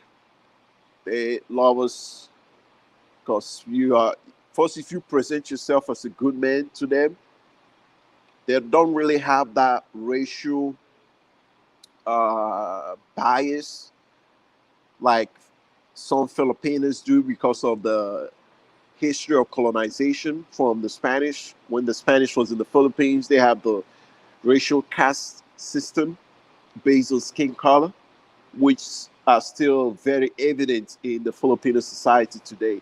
And you see it all over you, them bleaching their skin and all that stuff. Khmer women, they love us. They're dealing with you based on you. They really don't have the preconceived notion about you. They everything you they like they're dealing with you based on you. So I always tell brothers to represent very well. Don't go out there being a jackass, Represent well. They do mess with us out there, man. So you truly gonna enjoy yourself. For language, just language barrier. They don't speak much English, and they're very shy when it comes to speaking in English. So you're gonna really have to be real patient when talking with them, and you might have to whip out that Google Translate. That's why if you dating a Khmer girl, you're probably gonna have to teach her some English. And since that's something you're gonna be doing professionally anyway, you could make out your project. You know. E-money gets it in. Yeah, drop a like button, brothers. If you're on your way out, drop that like button. Uh, I don't care much for luxury lifestyle. I just want peace, safety, and accountability. Facts. If that's what you wanting, that's an abundance in Southeast Asia. Peace, safety, and you living comfortable. You can't beat that. Where in America can you get that for $1,000 or less? Like where in America? Where people like they don't grasp like what's there for them to take. You might want to grab it now that it's there because who knows, that window might close. Market Focus says I will definitely come up one day. I'm retired because of my stock, market investments, and crypto. We can definitely chop it up. Facts, brother. Yes, let's chop it up because a lot of these brothers might learn from you. And that's I want to bring guys that talk about IT as well, that are into IT, that are doing it, that are very successful in it, come up and any ways that brothers can earn money, that we can work together to achieve the extraordinary come up. All right. Also, do Cambodian men get jealous because of the features of foreign men, aka high style? Cambodian men like Thai men really don't. They're like indifferent. They're not tripping off of that. Because Cambodia and Thailand, they have a lot of similarities. Both Buddhist countries, and when you beat both of them, you see the similarities. So they like really different. Filipino guys do get jealous sometimes, but that's Philippines. But Thai guys, like, you know, they're really like, they're not tripping off of that. They're not thinking about like that Western mentality. All you hear is screwing our women and this, that, and the third. Because there's so much women over there. They're really not tripping off of that. That's why I like to go to places that have abundance.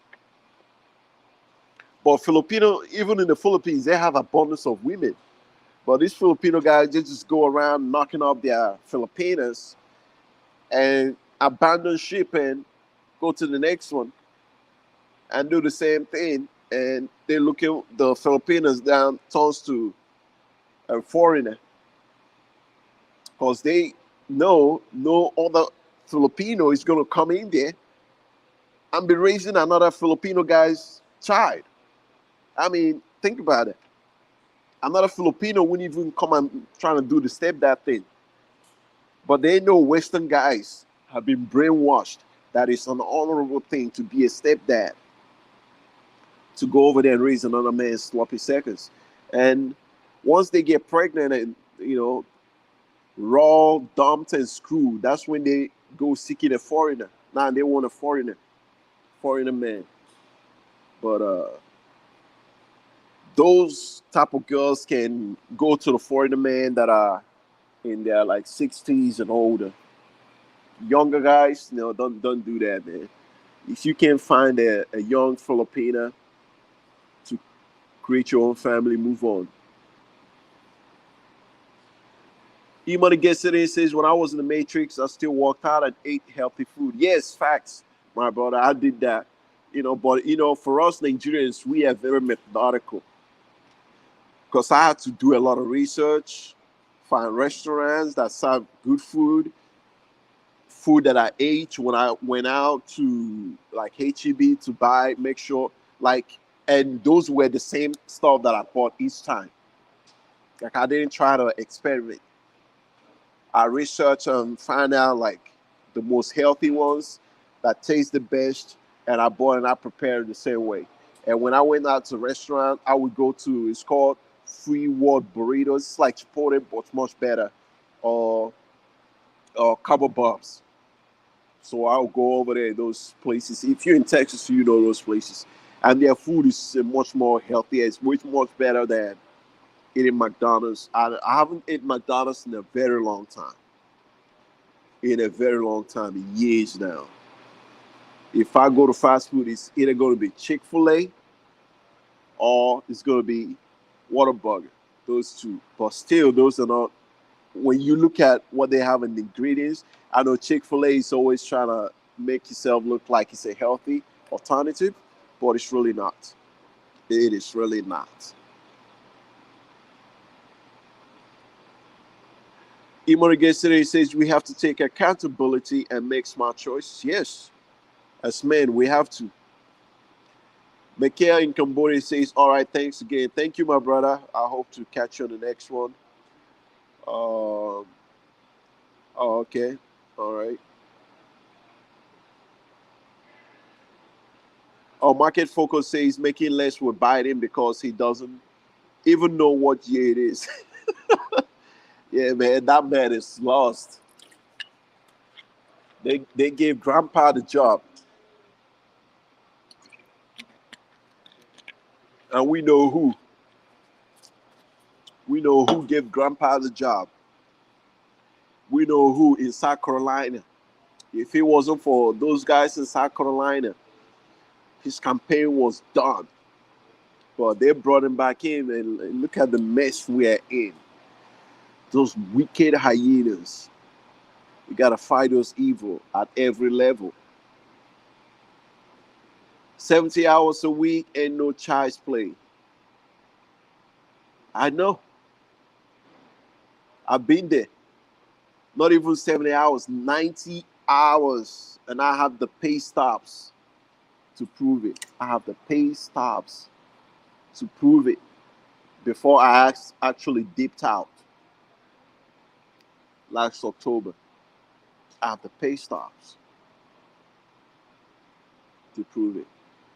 It ain't joke.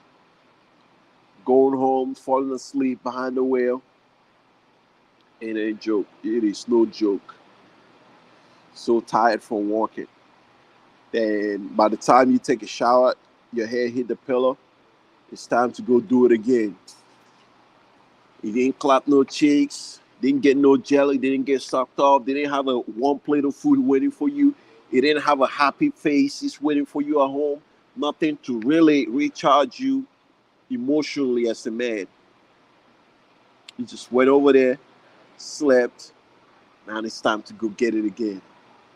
Who wants to live like that? And there is no end. It's not like things are getting better, you know? All right, it's time to land this plane. Oh yeah, several. Some of the Bangladeshi places that I went, and of course Thai food, Khmer food. It's so much, so much.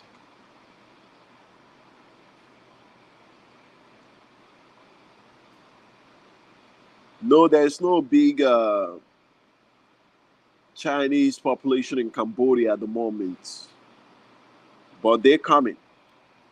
But there's a big Russian since the war started. been a big explosion of Russians in Cambodia, and they've been places like Sri Lanka, Thailand as well. But there are Chinese, the population of them that used to be in this part called, I forgot what the town is called. They took the whole town and try to like turn it into like Las Vegas or Macau. But once their economy went into recession, and especially their real estate industry busted, they just abandoned everything. It's like they ruined that whole place. So the local sentiment over there is like really not favorable to them right now. So they're not. There's not too many of them in Phnom Penh. There are still like Chinese people in Phnom Penh, but that place I forgot what it was called. And the Cambodian government kind of gave it to them to develop, but they kind of fucked it. They fucked it. No, it's not Laos. It's another part of Cambodia. I was gonna go to it, but I decided last minute to turn away. But they fucked it. That place is like a ghost town right now. And it used to be the place where Westerners used to go to have fun, party, cheap beers, and like backpackers paradise. But the Chinese, they just went over there. It's close to a beach. They just went over there and built it halfway up, and the economy busted, and they just abandoned ship and left. All right, everyone. Thank you so much for joining me on this live chat. I truly appreciate you guys. On your way out, like the video. If you haven't subscribed, please do so, and share the content. B Money out.